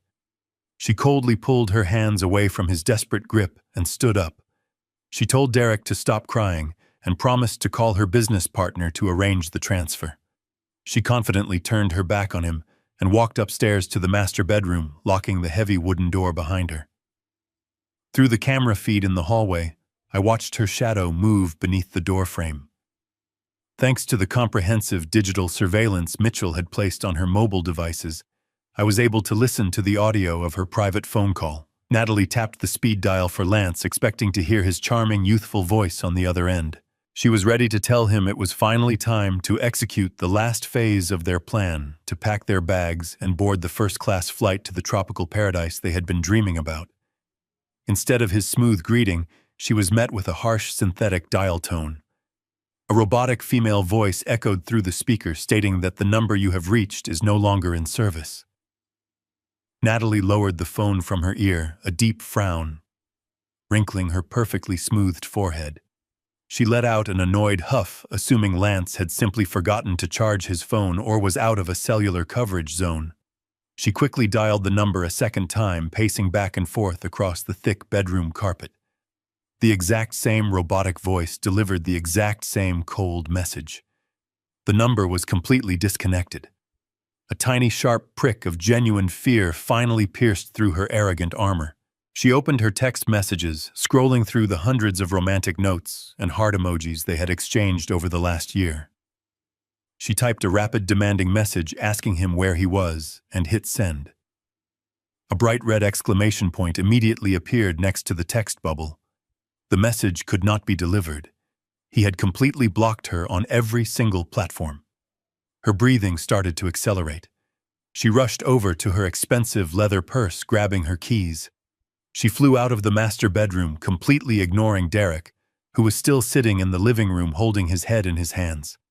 She ran out to the driveway, jumped into her brand-new luxury vehicle, and sped off. I picked up my own cell phone and called Mitchell. His private investigators had already placed a discreet tracking device on her new car just days after she purchased it. Mitchell shared his screen with my laptop, allowing me to watch a blinking red dot move rapidly across the digital map of Austin. Natalie was driving recklessly, running red lights and weaving through heavy morning traffic. She was heading directly toward the commercial district on the east side of the city, the exact location where she claimed her boutique fitness studio was preparing for its grand opening. 20 minutes later, the blinking red dot came to a complete stop. Mitchell's investigator, who had been tailing her from a safe distance, immediately patched a live video feed directly to my computer. I watched Natalie throw her car into park and stumble out into the harsh morning sunlight. She was standing in the middle of an abandoned, overgrown parking lot. There was no sleek, modern glass storefront. There were no expensive yoga mats or polished reception desks. There was only a dilapidated, empty brick warehouse surrounded by a chain-link fence. The windows were completely shattered and covered in thick layers of grime. Nailed to the rusty front door was a massive faded sign that read, "Available for lease." Natalie walked slowly up to the dirty glass window, cupping her hands around her face to peer inside the dark, empty void. There was absolutely nothing in there except dust, old cobwebs, and discarded trash. The magnificent business she had bragged about to all her wealthy friends was a complete fabrication. Lance had never signed a commercial lease. He had never ordered any expensive fitness equipment. He had simply used a fake address to create a shell company and collect her stolen money. The brutal reality of the situation hit Natalie with the devastating force of a freight train. She stumbled backward away from the dirty window, her hands trembling violently as she pulled out her phone one last time. She opened her secure banking application and logged into the offshore account they had opened together in the Cayman Islands. She typed in the password, desperate to see the $1.5 million safely sitting there. The screen loaded slowly and then displayed a massive bold error message. The login credentials had been changed. She was now permanently and completely locked out. Mitchell sent me a final document over our secure connection. His investigators had successfully tracked Lance's passport activity early that morning. The 25-year-old fitness instructor had boarded a private charter flight to a remote non-extradition coastal town in Mexico 4 hours ago. He was gone forever, and he had taken every single penny of the stolen money with him. He had played Natalie perfectly, using her own massive greed and miserable vanity against her. I watched through the investigator's camera as Natalie collapsed back into the driver's seat of her car. A full-blown panic attack seized her entirely. She gripped the leather steering wheel, gasping loudly for air as her chest heaved with violent, uncontrollable sobs. Her perfect makeup ran down her face in dark streaks. She was completely trapped. She had no fitness studio, no secret lover, and no millions waiting in the tropics. She was married to a man who was about to go to federal prison, and she was equally complicit in stealing $2 million from a ruthless loan shark who was expecting his massive payment by 5 o'clock. The walls of her magnificent deception had finally crushed her entirely. I sat in the dim light of my penthouse, a heavy crystal glass of single malt scotch resting comfortably in my hand. The smooth, peaty burn of the amber liquid was the perfect accompaniment to the digital theater unfolding on my laptop screen. It was late afternoon, the shadows lengthening across the Austin skyline, and the absolute deadline for the loan shark was rapidly approaching. Through the living room camera feed, I watched Derek pacing frantically across the expensive Persian rug he had purchased just 2 weeks ago. He was checking his luxury watch every 30 seconds, his face pale and slick with a terrified sweat. The front door violently swung open, and Natalie stumbled into the foyer. She looked like a ghost. Her designer clothes were completely rumpled, and her flawless makeup was ruined by streaks of dried tears. She did not strut into the house with her usual arrogant grace. She moved with the heavy, uncoordinated steps of a woman marching to her own execution. Derek immediately rushed toward her, his eyes wide with a desperate, pathetic hope. He grabbed her shoulders, shaking her slightly, begging her to tell him she had successfully transferred the $75,000 from her business account to save them from Vaughn. Natalie did not answer him right away. She just stared at him with hollow, dead eyes, letting her expensive leather purse drop to the hardwood floor with a dull thud. Derek raised his voice, his panic turning into a sharp, high-pitched demand. He screamed at her, asking where the money was and why she was looking at him like a corpse. The fragile dam inside Natalie finally broke. A harsh, ugly sob ripped through her chest, and she pushed him away with a sudden, violent burst of energy. She backed away into the center of the living room, wrapping her arms tightly around her stomach, as if she were in physical pain. "It is gone, Derek," she shrieked, her voice cracking under the immense weight of her own catastrophic failure. "All of it is completely gone." Derek froze, his hands hovering in the air. He blinked rapidly, his brain completely unable to process the terrifying words leaving her mouth. He asked her what she meant, stammering that they just needed a small fraction of the startup capital. Natalie laughed, a hysterical, manic sound that chilled the air in the room. "There is no startup capital," she cried out, her voice echoing loudly through the house. "There is no boutique fitness studio. There never was. It was all a complete lie to get the money out of your accounts. The $1.5 million we kept from the loan shark is gone. I wired it to an offshore bank account in the Cayman Islands, and I have been completely locked out. We have absolutely nothing left." The profound silence that followed her confession was incredibly heavy. Derek stood perfectly still, looking like a man who had just been shot directly in the chest, but had not quite realized he was bleeding to death. He shook his head slowly, his voice dropping to a raw, breathless whisper. He asked her who she wired the money to. Natalie closed her eyes, the final devastating truth spilling from her lips because she simply had no strength left to hide it. I wired it to Lance, she confessed, her voice trembling. My personal fitness instructor. We have been sleeping together for the past year. We planned to take the loan money and run away to Mexico together. He promised me a new life, Derek, but he took the money and abandoned me. He played me for an absolute fool. The reality of the situation struck my son with a brutal, paralyzing force. The beautiful, ambitious wife he had worshipped, the woman he had kicked his own father out into the freezing rain to please, had been sleeping with a 25-year-old boy. She had manipulated him into draining his life savings. She had pushed him to forge federal documents and steal millions of dollars from a violent criminal, all to fund her romantic escape with another man. Derek realized in that exact moment that he had actively destroyed his entire life, his career, and his family, for a woman who viewed him as nothing more than a gullible, convenient piggy bank. I watched the color completely drain from Derek's face, instantly replaced by a deep, dark purple flush of pure, unadulterated rage. A guttural scream erupted from the bottom of his lungs, a sound of absolute agony and absolute hatred. He turned away from Natalie, his eyes locking onto the massive, expensive, flat-screen television they had proudly mounted on the wall just days ago. He picked up a heavy crystal vase from the coffee table and hurled it with all his might. The glass shattered against the screen with a deafening crash, sending sparks and black plastic flying across the room. Natalie screamed and covered her head, cowering in the corner. Derek completely lost his mind. He picked up the heavy wooden chairs and smashed them against the beautiful granite countertops. He swept his arms across the dining table, sending their expensive imported wine bottles crashing to the floor, splashing dark red liquid everywhere like blood. He was violently destroying the luxurious lifestyle he had literally sold his soul to buy.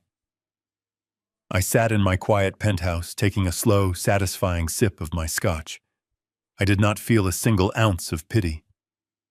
I watched my son tear his own house apart, knowing perfectly well that the clock was ticking. It was almost 5 o'clock. Vaughn was coming. The violent debt collector would not care about their broken hearts or their shattered marriage. He only cared about his money, and he would violently extract his bloody payment tonight. Their desperate choices had finally caught up to them, sealing their terrible fate with a brutal consequence they could never escape. The digital clock on my laptop screen flipped to exactly 5 o'clock. In the world of legitimate banking, a missed deadline might result in a polite email or a minor late fee.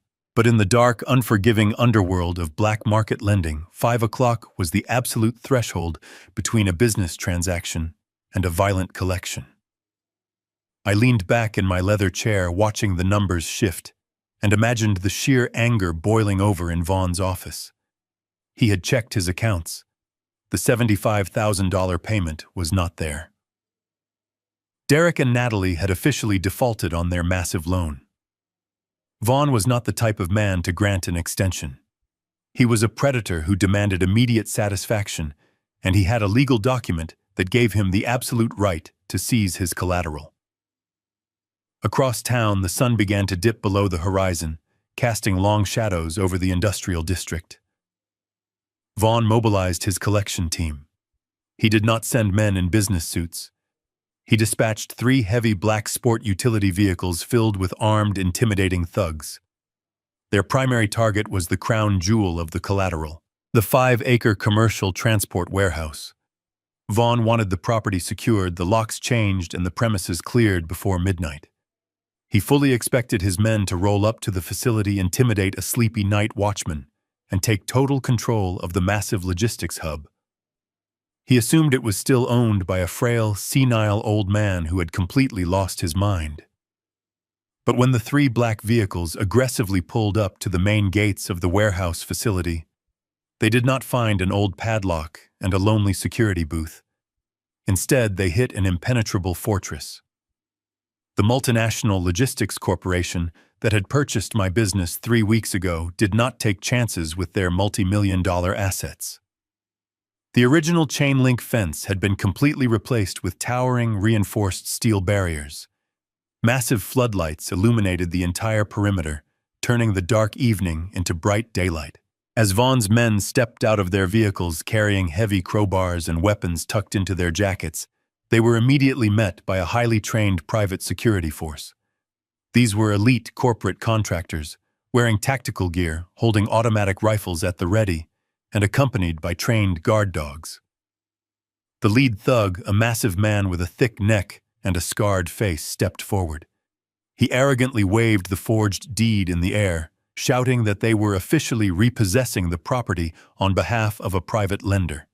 He demanded that the corporate security detail stand down and open the gates immediately. The captain of the corporate security team did not even flinch. He calmly informed the thugs that they were trespassing on private, federally protected commercial property owned by a global conglomerate. The thug laughed, pulling a heavy pair of bolt cutters from the trunk of his vehicle, and took a threatening step toward the steel barricades. That was his final mistake. The corporate security captain did not waste time arguing with street-level criminals. He raised his hand, and his men immediately leveled their weapons, the sharp clicking of safeties being disengaged, echoing clearly over the roar of the nearby highway. At the exact same moment, the piercing wail of police sirens tore through the evening air. The corporation had installed a direct silent alarm system connected straight to the local precinct. Within 3 minutes, half a dozen Austin police cruisers swarmed the industrial cul-de-sac, their flashing red and blue lights painting the nearby buildings. The police officers poured out of their cars, drawing their service weapons and ordering Vaughn's men to drop to the ground. The thugs, realizing they were completely outgunned and severely outmatched by both the corporate military and the local law enforcement, dropped their weapons and raised their hands in absolute defeat.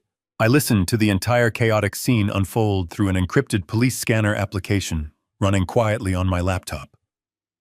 The arresting officers confiscated the forged deed from the lead thug and handed it over to the corporate lawyers who had already arrived on the scene. The lawyers took one look at the paperwork and scoffed. They officially presented the genuine, legally binding transfer documents, proving the corporation had purchased the property long before the black market loan was ever signed. The deed Vaughn held was exposed as a completely worthless piece of trash. The lead thug, now sitting handcuffed in the back of a police cruiser, was allowed one phone call. He dialed Vaughn. I could only imagine the sheer explosive rage radiating through the receiver when the loan shark heard the devastating news. His armed men were being hauled off to the county jail for aggravated trespassing and weapons charges. His multi-million-dollar collateral was a total illusion, securely locked behind a wall of corporate lawyers and tactical security forces he could never hope to penetrate. The profound reality of the situation crashed down on Vaughn. He had been completely scammed. He had handed $2 million of his own dirty money to a desperate corporate vice president, and in return he had received absolutely nothing. Vaughn was now out $2 million of his own hard-earned cash, and his reputation in the criminal underworld was severely compromised. He had been made to look like an absolute fool by a man in a silk suit. The loan shark slammed his phone down, his mind immediately pivoting from the lost warehouse to the only asset left on the board. The beautiful suburban house. But far more importantly, he violently wanted the man who had dared to steal from him. The target on Derek's back just grew to an enormous, lethal proportion.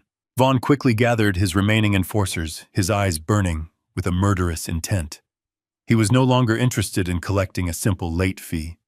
He was going to collect his stolen money in blood, and he was heading straight for my son tonight. The destroyed living room was completely silent, save for the heavy, ragged breathing of my son, standing amidst the shattered glass of his own making. The shadows in the house had grown incredibly long, and the only light came from the dim glow of the kitchen appliances. Suddenly, the sharp, jarring ring of Derek's cell phone pierced the quiet air. It vibrated violently against the smooth surface of the granite island, the only piece of furniture he had not managed to smash. Derek froze. He stared at the glowing screen as if it were a venomous snake preparing to strike. He knew exactly who was calling. Natalie whimpered and covered her ears. Derek slowly walked over to the counter, his hands shaking so violently he could barely swipe the screen to answer the call. He slowly brought the phone to his ear. He did not say a word. He just listened. Through the sensitive microphone of the kitchen camera, I could clearly hear the low, gravelly voice of Vaughn radiating from the small speaker. The loan shark was not yelling. His voice was terrifyingly calm, carrying the cold, dead certainty of a seasoned killer. Vaughn smoothly informed my son that his men were currently sitting in a police precinct because of a forged document.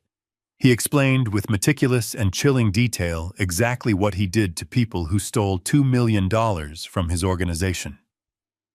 He told Derek that he was not going to bother involving the authorities or hiring a collection agency. He promised my son, in a voice that made my own blood run cold, that he was going to drag him out of his beautiful suburban home, throw him into the back of a truck, and feed him headfirst into an industrial wood chipper. Vaughn ended the call by stating he was only 15 minutes away. The line went dead with a sharp click. Derek dropped the phone. It clattered against the granite and slid onto the floor. All the arrogant bluster, all the pathetic entitlement that had defined his entire adult life vanished in a single instant. He was no longer a corporate executive. He was prey. He turned to his wife, his eyes wide with a primal terror. "We have to go right now," he gasped, his voice barely a hollow whisper. "He is coming to kill us, Natalie. We have to run." The words finally broke through Natalie's shock. She scrambled to her feet, her high heels crunching loudly against the broken glass. Instead of working together, the sheer terror immediately turned them violently against one another. Natalie screamed at him, blaming his profound stupidity for signing the forged document in the first place. Derek screamed back, his face twisted in absolute hatred, cursing her for sleeping with a child and stealing the money that was supposed to save their lives. They stood in the ruins of their expensive home, viciously tearing each other apart, while a murderer was speeding toward their front door. But the ticking clock forced them to move. There was no time to carefully pack their expensive designer luggage. Derek ran into the kitchen pantry and ripped a roll of heavy black plastic trash bags from the shelf. He threw one at his wife and kept one for himself. They sprinted up the stairs, slipping and stumbling in their frantic desperation. I watched through the bedroom camera as they frantically ripped open their custom closets. Derek swept his arm across his dresser, knocking expensive watches directly into the black plastic bag. Natalie dug through her jewelry box, sobbing uncontrollably as she blindly grabbed handfuls of diamond necklaces and gold bracelets, tossing them into the garbage bag, alongside crumpled clothes and whatever loose cash she could find hidden in the drawers. It was a scene of absolute poetic justice. I sat perfectly still in the quiet comfort of my luxury penthouse, watching the spectacular collapse of their arrogant empire. 3 weeks ago, on a freezing rainy night, they had stood at the top of those exact same stairs. They had looked down at me with supreme disgust and ordered me to hack my miserable belongings and get out of their perfect house. They had forced an old man out into the unforgiving darkness with nothing but a broken leather suitcase. And now the universe was forcing them to endure the exact same terrifying humiliation, but magnified 100 times over.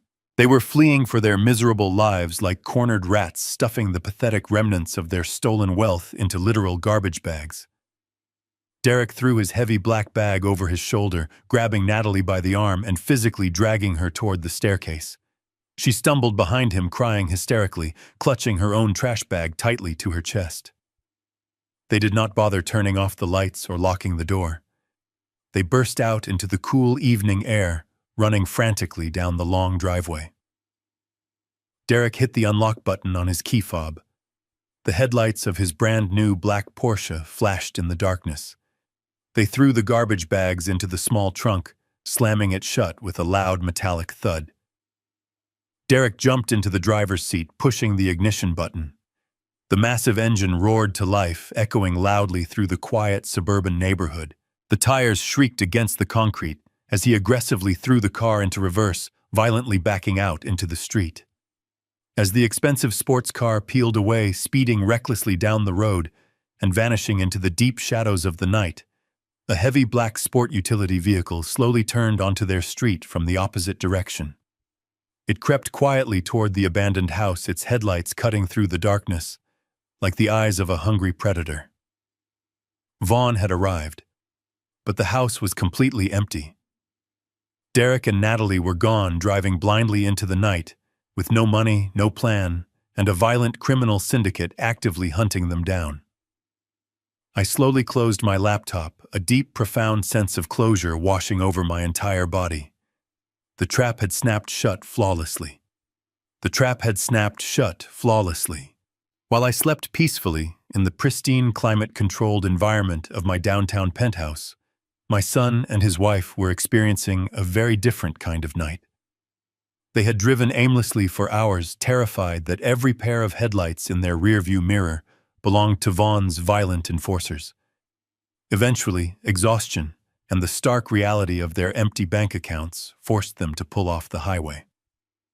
They found themselves on the absolute fringes of the city, pulling the expensive black Porsche into the cracked, weed-choked parking lot of a dilapidated roadside motel.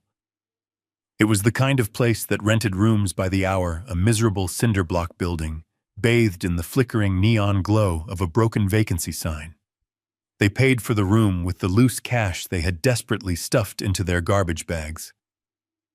When Derek unlocked the flimsy wooden door and flipped the yellowed light switch, a thick swarm of cockroaches scattered across the stained, threadbare carpet. Natalie, the woman who just yesterday had complained about the thread count of her imported Egyptian cotton sheets, collapsed onto the lumpy, damp mattress and wept until she had absolutely no tears left. They spent the next 3 days barricaded inside that miserable, windowless room. The suffocating summer heat of Texas baked the cheap motel, but they were too terrified to open the door or turn on the noisy, rattling air conditioning unit. They lived in a state of constant, paralyzing paranoia.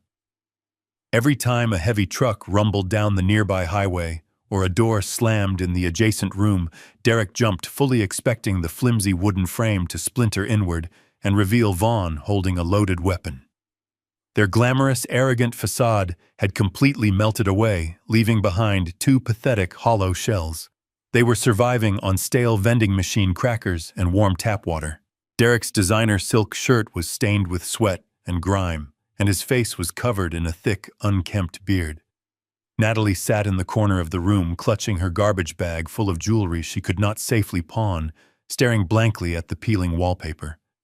The silence between them was toxic, heavy with the unspoken realization that they had absolutely destroyed each other. They had no credit cards, no functional bank accounts, and no powerful friends to call. They were completely isolated, marooned on a miserable island of their own creation. But a desperate mind is a dangerous thing. As the hunger gnawed at his stomach and the paralyzing fear of the loan shark slowly drove him to the brink of total madness, Derek's mind began to frantically search for an escape hatch. He could not go to the police. If he walked into a precinct, the authorities would immediately arrest him for the federal forgery and wire fraud he had committed regarding my commercial warehouse. He was completely boxed in by his own criminal actions. As he sat on the edge of the filthy mattress, staring down at his trembling hands, a new sickeningly familiar thought began to take root in his dark, twisted brain. He thought about me. He did not think about me with a sudden wave of genuine remorse for throwing me out into the freezing rain. He did not feel a profound sense of guilt for attempting to steal my life's work. Instead, his corrupted mind automatically reverted to its default setting. He viewed me purely as a resource.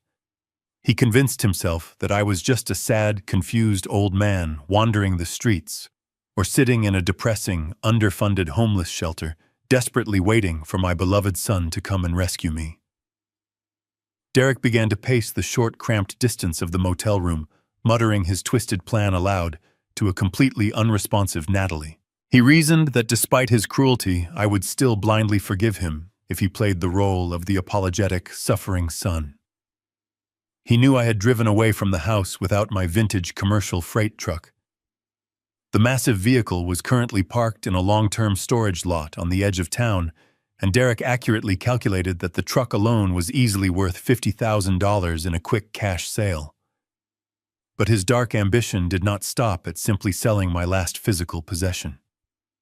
He told Natalie that they needed a much larger sum to appease Vaughn and buy their freedom.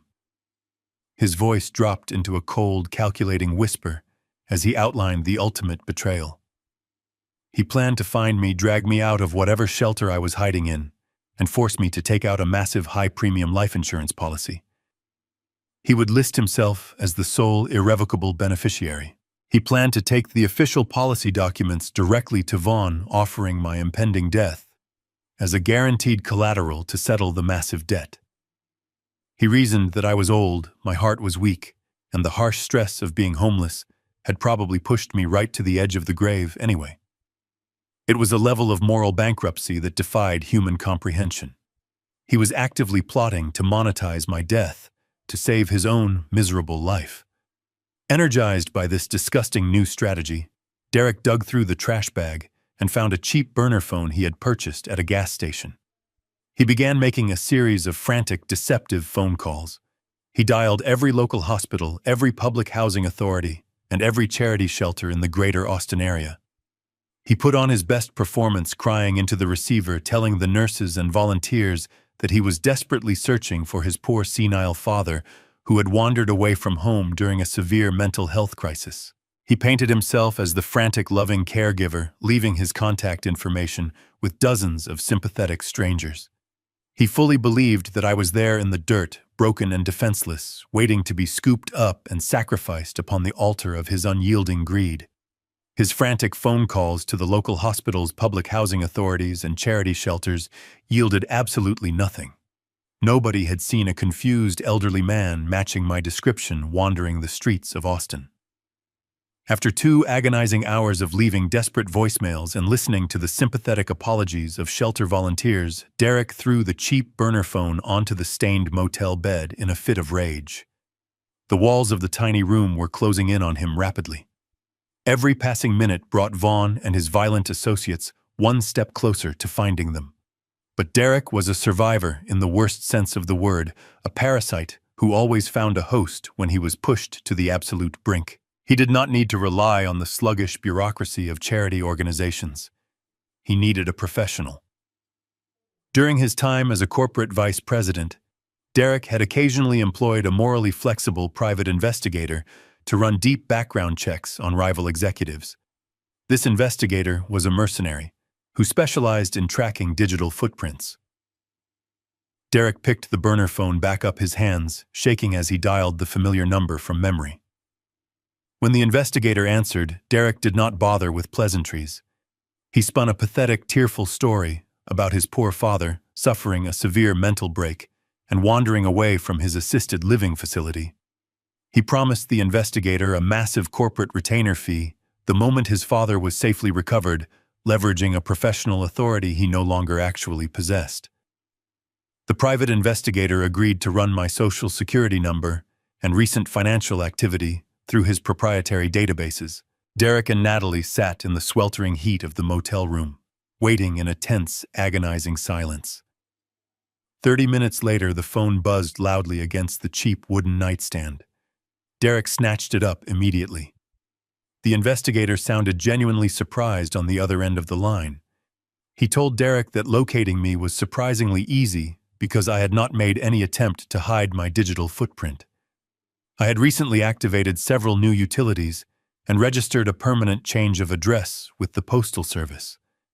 The investigator quickly read off the street name and building number before abruptly ending the call. Derek hastily scribbled the address onto a torn piece of motel stationery. A triumphant smile spread across his filthy face. He turned to Natalie, his eyes wide with desperate energy. "We have him," Derek whispered, his voice trembling with dark excitement. "He is somewhere downtown. Grab your things. We are going to go pick up my father and fix this entire mess tonight. We will pull him out of the gutter, force him to sign the papers, and save our own lives." They quickly gathered their black plastic garbage bags, terrified to leave even their stolen jewelry behind in the roach-infested room. They rushed out into the humid Texas evening, throwing their bags into the trunk of the black Porsche. Derek aggressively shifted the car into gear and sped onto the highway, the heavy engine roaring, as he desperately chased his fabricated salvation. As he gripped the leather steering wheel, he enthusiastically detailed his horrific plan to his wife.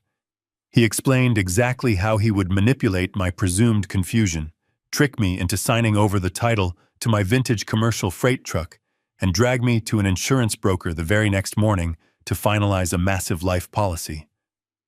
Natalie nodded along her own desperation, blinding her to the absolute depravity of his words. They both fully expected the GPS to guide them toward the gritty industrial outskirts of the city, or perhaps a rundown boarding house tucked away in a forgotten neighborhood.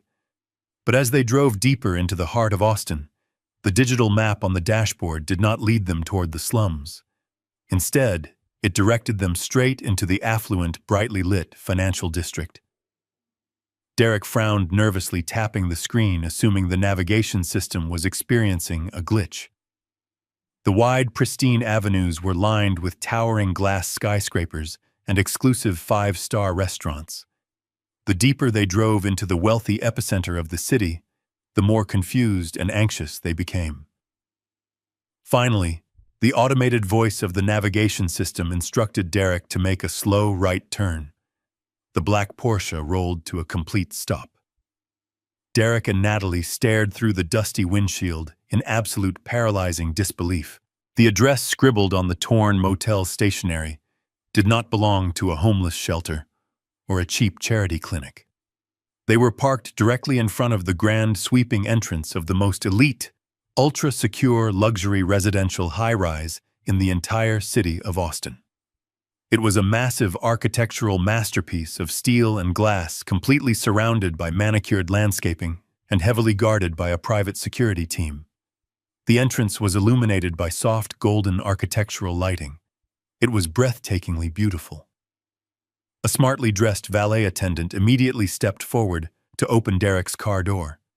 The attendant took one look at my son, noting his sweat-stained clothes and the distinct smell of cheap motel desperation clinging to him. The attendant's polite smile faltered slightly. Derek sat frozen behind the steering wheel, his jaw hanging slightly open as he stared up at the towering monolith of extreme wealth. He looked down at the scrap of paper and then back up at the imposing glass facade. He felt completely sick. Natalie pressed her hands against the passenger window. There was absolutely no logical way a penniless old man could be residing in a building that catered exclusively to multimillionaires. The profound disorientation struck them like a physical blow. Their twisted plan was based entirely on the assumption that I was broken and vulnerable. But as they sat staring at the sheer magnitude of my new reality, a terrifying realization began to creep into Derek's mind. He was not the predator hunting a helpless victim. He was a starving rat walking into the jaws of a very dangerous sleeping lion. The valet took the keys to the Porsche, with a confused expression lingering on the black plastic garbage bags crammed into the back seat. Derek ignored him, grabbing Natalie by the wrist and pulling her through the massive revolving glass doors. The lobby of the residential tower was a masterpiece of modern luxury, bathed in the soft glow of immense crystal chandeliers. The floors were cut from pristine imported white marble, and the air smelled faintly of expensive cedar and fresh lilies. It was a stark, jarring contrast to the filthy motel room they had just escaped. Derek marched up to the front desk, desperately trying to project the authority he used to wield at his corporate office, but his wrinkled clothes and wild, unblinking eyes made him look like a madman. Behind the polished mahogany counter stood a distinguished concierge wearing a tailored, immaculate uniform. "Excuse me," Derek barked, slamming his palm flat against the cool marble surface. "I am looking for an elderly man named Victor Caldwell. I was given this address, but there must be some sort of massive mistake. He is my father." He probably works here in the maintenance department, or maybe he was hired as the night janitor. He has a history of severe mental confusion, and I need to collect him immediately and take him back to his care facility." The concierge did not flinch at Derek's aggressive tone. He simply looked down at the desperate, sweating man, and then slowly typed the name into his secure terminal. A small, discreet chime echoed from the computer. The concierge immediately stood up straighter, his professional demeanor shifting from polite tolerance to absolute rigid respect. He looked back at Derek, his eyes narrowing slightly, as he took in the pathetic sight of my son and his terrified wife clutching their trash bags. "You are Mr. Caldwell's son?" the concierge asked, his tone conveying a heavy mixture of surprise and profound skepticism. Derek nodded frantically, demanding that the man call down to the basement and bring me up. The concierge offered a tight, polite smile. "Mr. Caldwell does not work in the maintenance department, sir," he replied smoothly, stepping out from behind the mahogany desk. "Please follow me. I will escort you to his residence personally." Derek and Natalie exchanged a highly confused, frantic look. They blindly followed the concierge across the gleaming lobby, completely ignoring the strange looks they were receiving from the wealthy residents passing by. The concierge led them away from the main bank of public elevators and guided them down a quiet, heavily guarded corridor. They stopped in front of a single, solid bronze elevator door. The concierge pulled a heavy black keycard from his breast pocket, swiped it against a hidden digital reader, and pressed his thumb against a biometric scanner. The bronze doors slid open with a completely silent hydraulic hiss.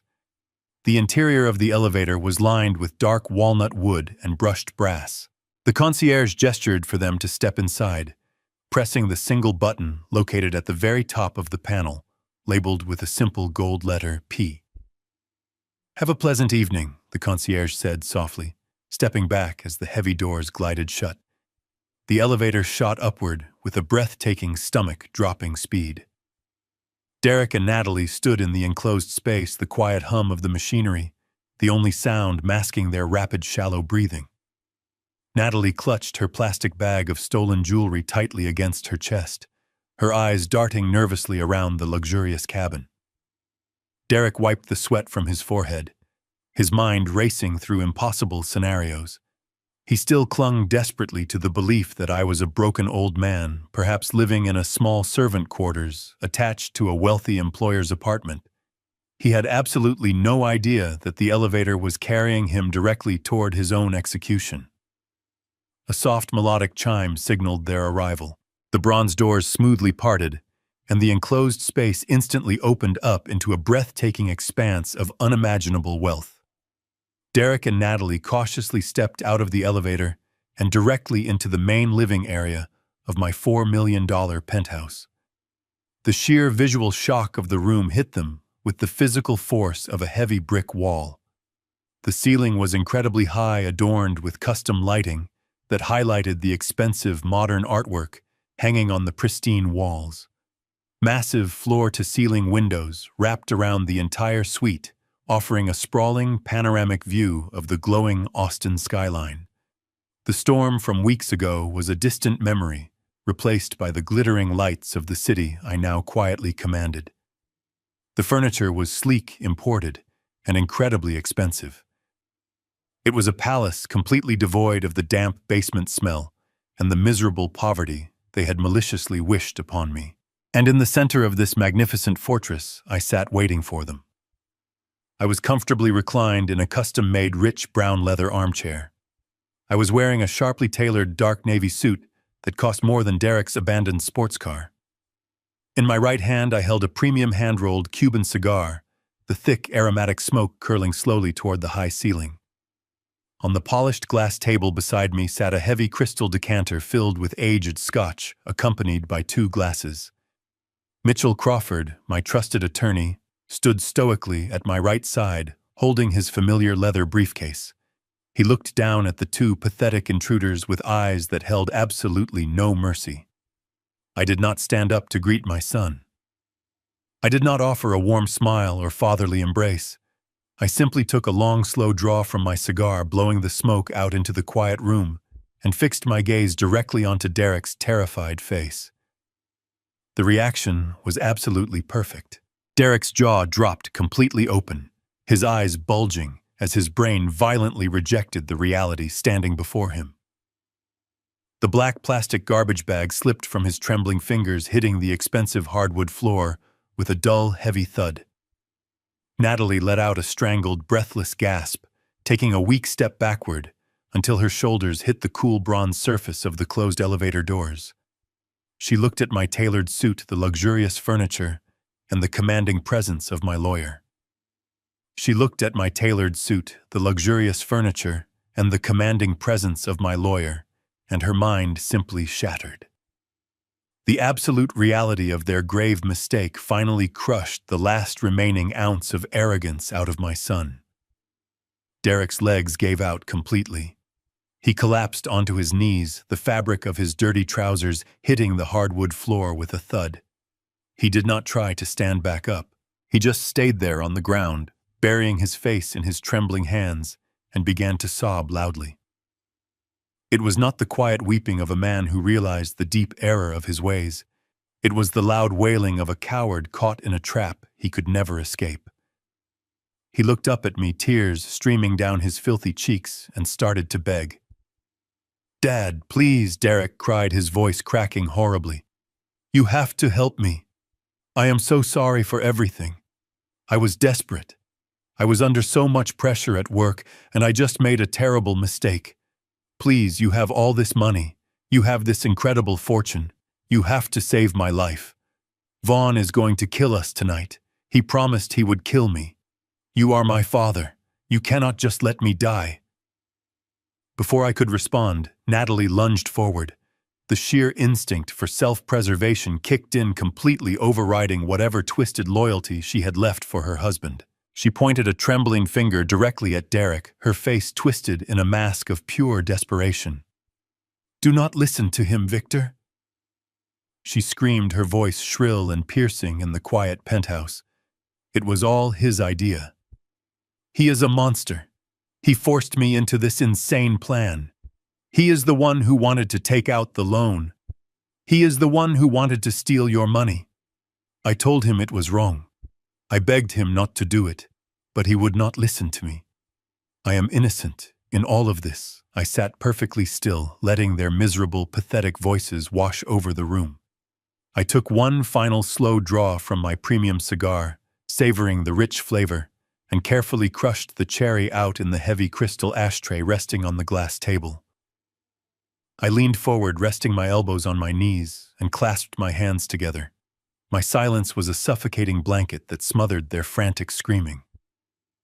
When the room was finally quiet again, I reached into the inside pocket of my tailored suit jacket. I pulled out 3 distinct items and tossed them onto the smooth glass surface of the coffee table. They landed with a sharp, definitive clatter.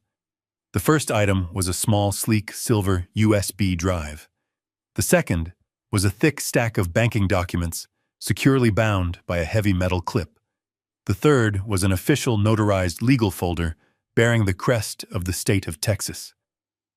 Derek and Natalie stared down at the items, completely paralyzed by the unknown threat they represented. I pointed to the drive.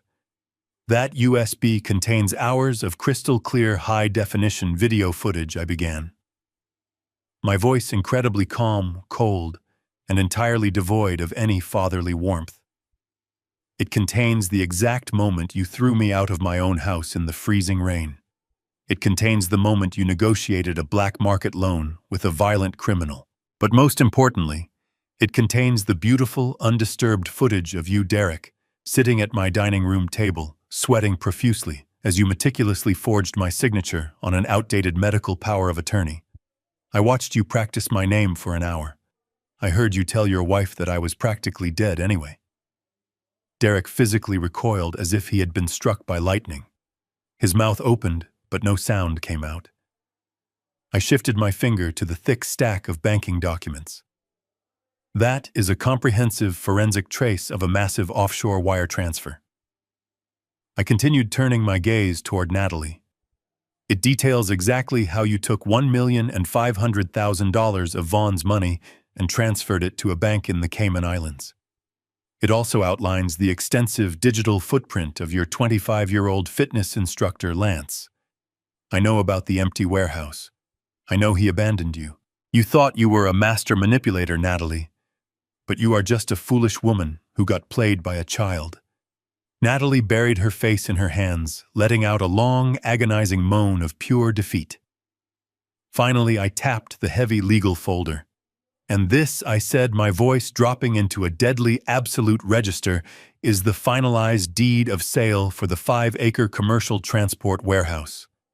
It proves without a single shadow of a legal doubt that I sold the property to a multinational logistics corporation for $15 million exactly 3 days before you forged my signature. You pledged an asset you did not own.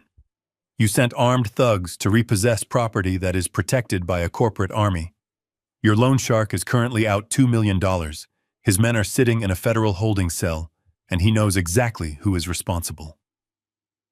I sat back in my leather chair watching the utter psychological devastation wash over them. I systematically dismantled every single lie they had told over the past 3 weeks. I explained how I had monitored their security cameras, listened to their phone calls, and watched them carelessly spend $500,000 on luxury cars and expensive watches while plotting my eventual murder for an insurance payout. They were completely stripped bare.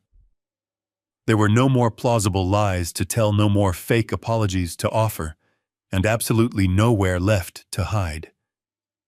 They had built a massive, towering house of cards based entirely on their own staggering greed and unforgivable cruelty, and I had just casually flicked the bottom card away. They were completely and utterly destroyed. The crushing weight of my words pressed down on the silent penthouse. Derek stared at the 3 items on the glass table as if they were venomous snakes preparing to strike. His chest heaved with ragged, uneven breaths. He had always been a coward, but seeing his ultimate destruction laid out in such undeniable, meticulous detail finally broke his mind. He crawled forward on his knees, his hands reaching out to grab the perfectly creased fabric of my tailored trousers. He looked up at me with eyes so wide and bloodshot, they barely looked human. The pathetic, weeping apology vanished instantly, replaced by the raw, ugly entitlement that had poisoned his entire life. "But I am your son," Derek screamed, his voice shattering the quiet luxury of the room. He pointed a trembling, desperate finger at the heavy legal folder containing the deed of sale. "You have $15 million. $15 million. $2 million is absolutely nothing to you. It is spare change for a man in your position. You could write a single check right now, clear this entire debt with Vaughn, and save my life. You are my father. You are supposed to protect me. You cannot just sit there in your $4 million penthouse and watch your only child be murdered by a loan shark over money you do not even need." I looked down at the man begging at my feet, feeling an overwhelming sense of finality. There was no anger left in my heart. There was no lingering sorrow. There was only a profound, icy clarity. I slowly reached down and firmly pried his trembling fingers off my trousers, pushing his hands away with a quiet, deliberate force. I leaned closer to him, ensuring he could clearly see the absolute emptiness in my eyes.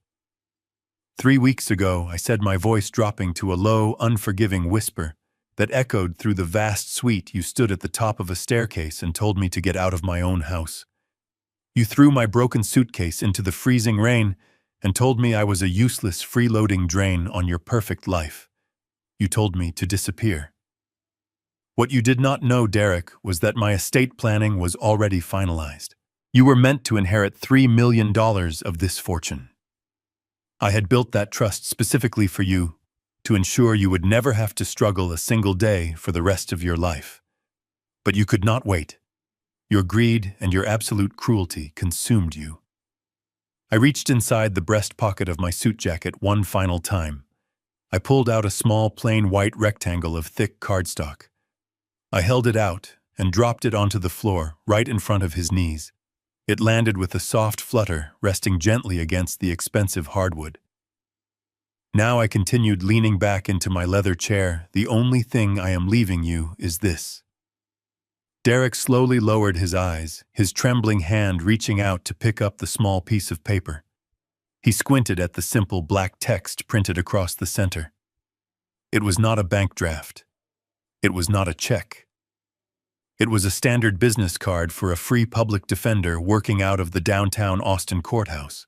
The ultimate realization of his total ruin washed over his face, draining the last remnants of color from his cheeks. Before he could utter another pathetic plea, 3 heavy authoritative knocks hammered against the solid bronze doors of the private elevator. The sound was sharp and demanding, cutting through the thick tension in the room like a physical blade. Mitchell stepped forward, smoothing the lapels of his suit, and pressed the security release button on the wall panel. The bronze doors slid open, revealing 4 federal agents dressed in dark tactical windbreakers, the bright yellow letters of the FBI clearly visible across their chests. They stepped into the penthouse with practiced, intimidating efficiency. Derek Caldwell, the lead agent, announced, his voice booming with absolute, undeniable authority. He pulled a pair of heavy steel handcuffs from his tactical belt. You are under arrest for federal wire fraud, bank fraud, and the criminal forgery of legal documents. You have the right to remain silent. Anything you say can and will be used against you in a court of law. Derek did not try to run. He did not try to fight. He simply let his arms fall limp at his sides. The federal agents hauled him to his feet forcefully, turning him around and snapping the cold steel cuffs tightly around his wrists. The metallic click echoed with a beautiful, satisfying finality. As they read him his Miranda rights and began marching him toward the waiting elevator, Derek turned his head, casting one final desperate look back at me. I did not blink. I did not offer a comforting nod. I just watched the bronze doors slowly slide shut, sealing my son away in a dark, terrifying cage of his own flawless design. Natalie remained frozen against the wall, her breathing shallow and rapid. Mitchell walked to the glass table and picked up the thick banking documents. He handed the folder directly to her. You are legally free to go, Natalie, Mitchell stated, his voice laced with a dark, terrifying promise. But Vaughn knows exactly who orchestrated the theft of his $2 million. Your husband is sitting safely behind bars, where enforcers cannot reach him. Vaughn is waiting on the streets for you. I strongly suggest you start running. Natalie let out a terrified sob, dropping her stolen jewelry. She sprinted toward the emergency stairwell, bursting through the heavy doors and disappearing into the long descent. The penthouse was finally quiet. I stood up, walked slowly toward the glass doors, and stepped out onto the balcony, taking a deep breath of the Austin night air, completely at peace.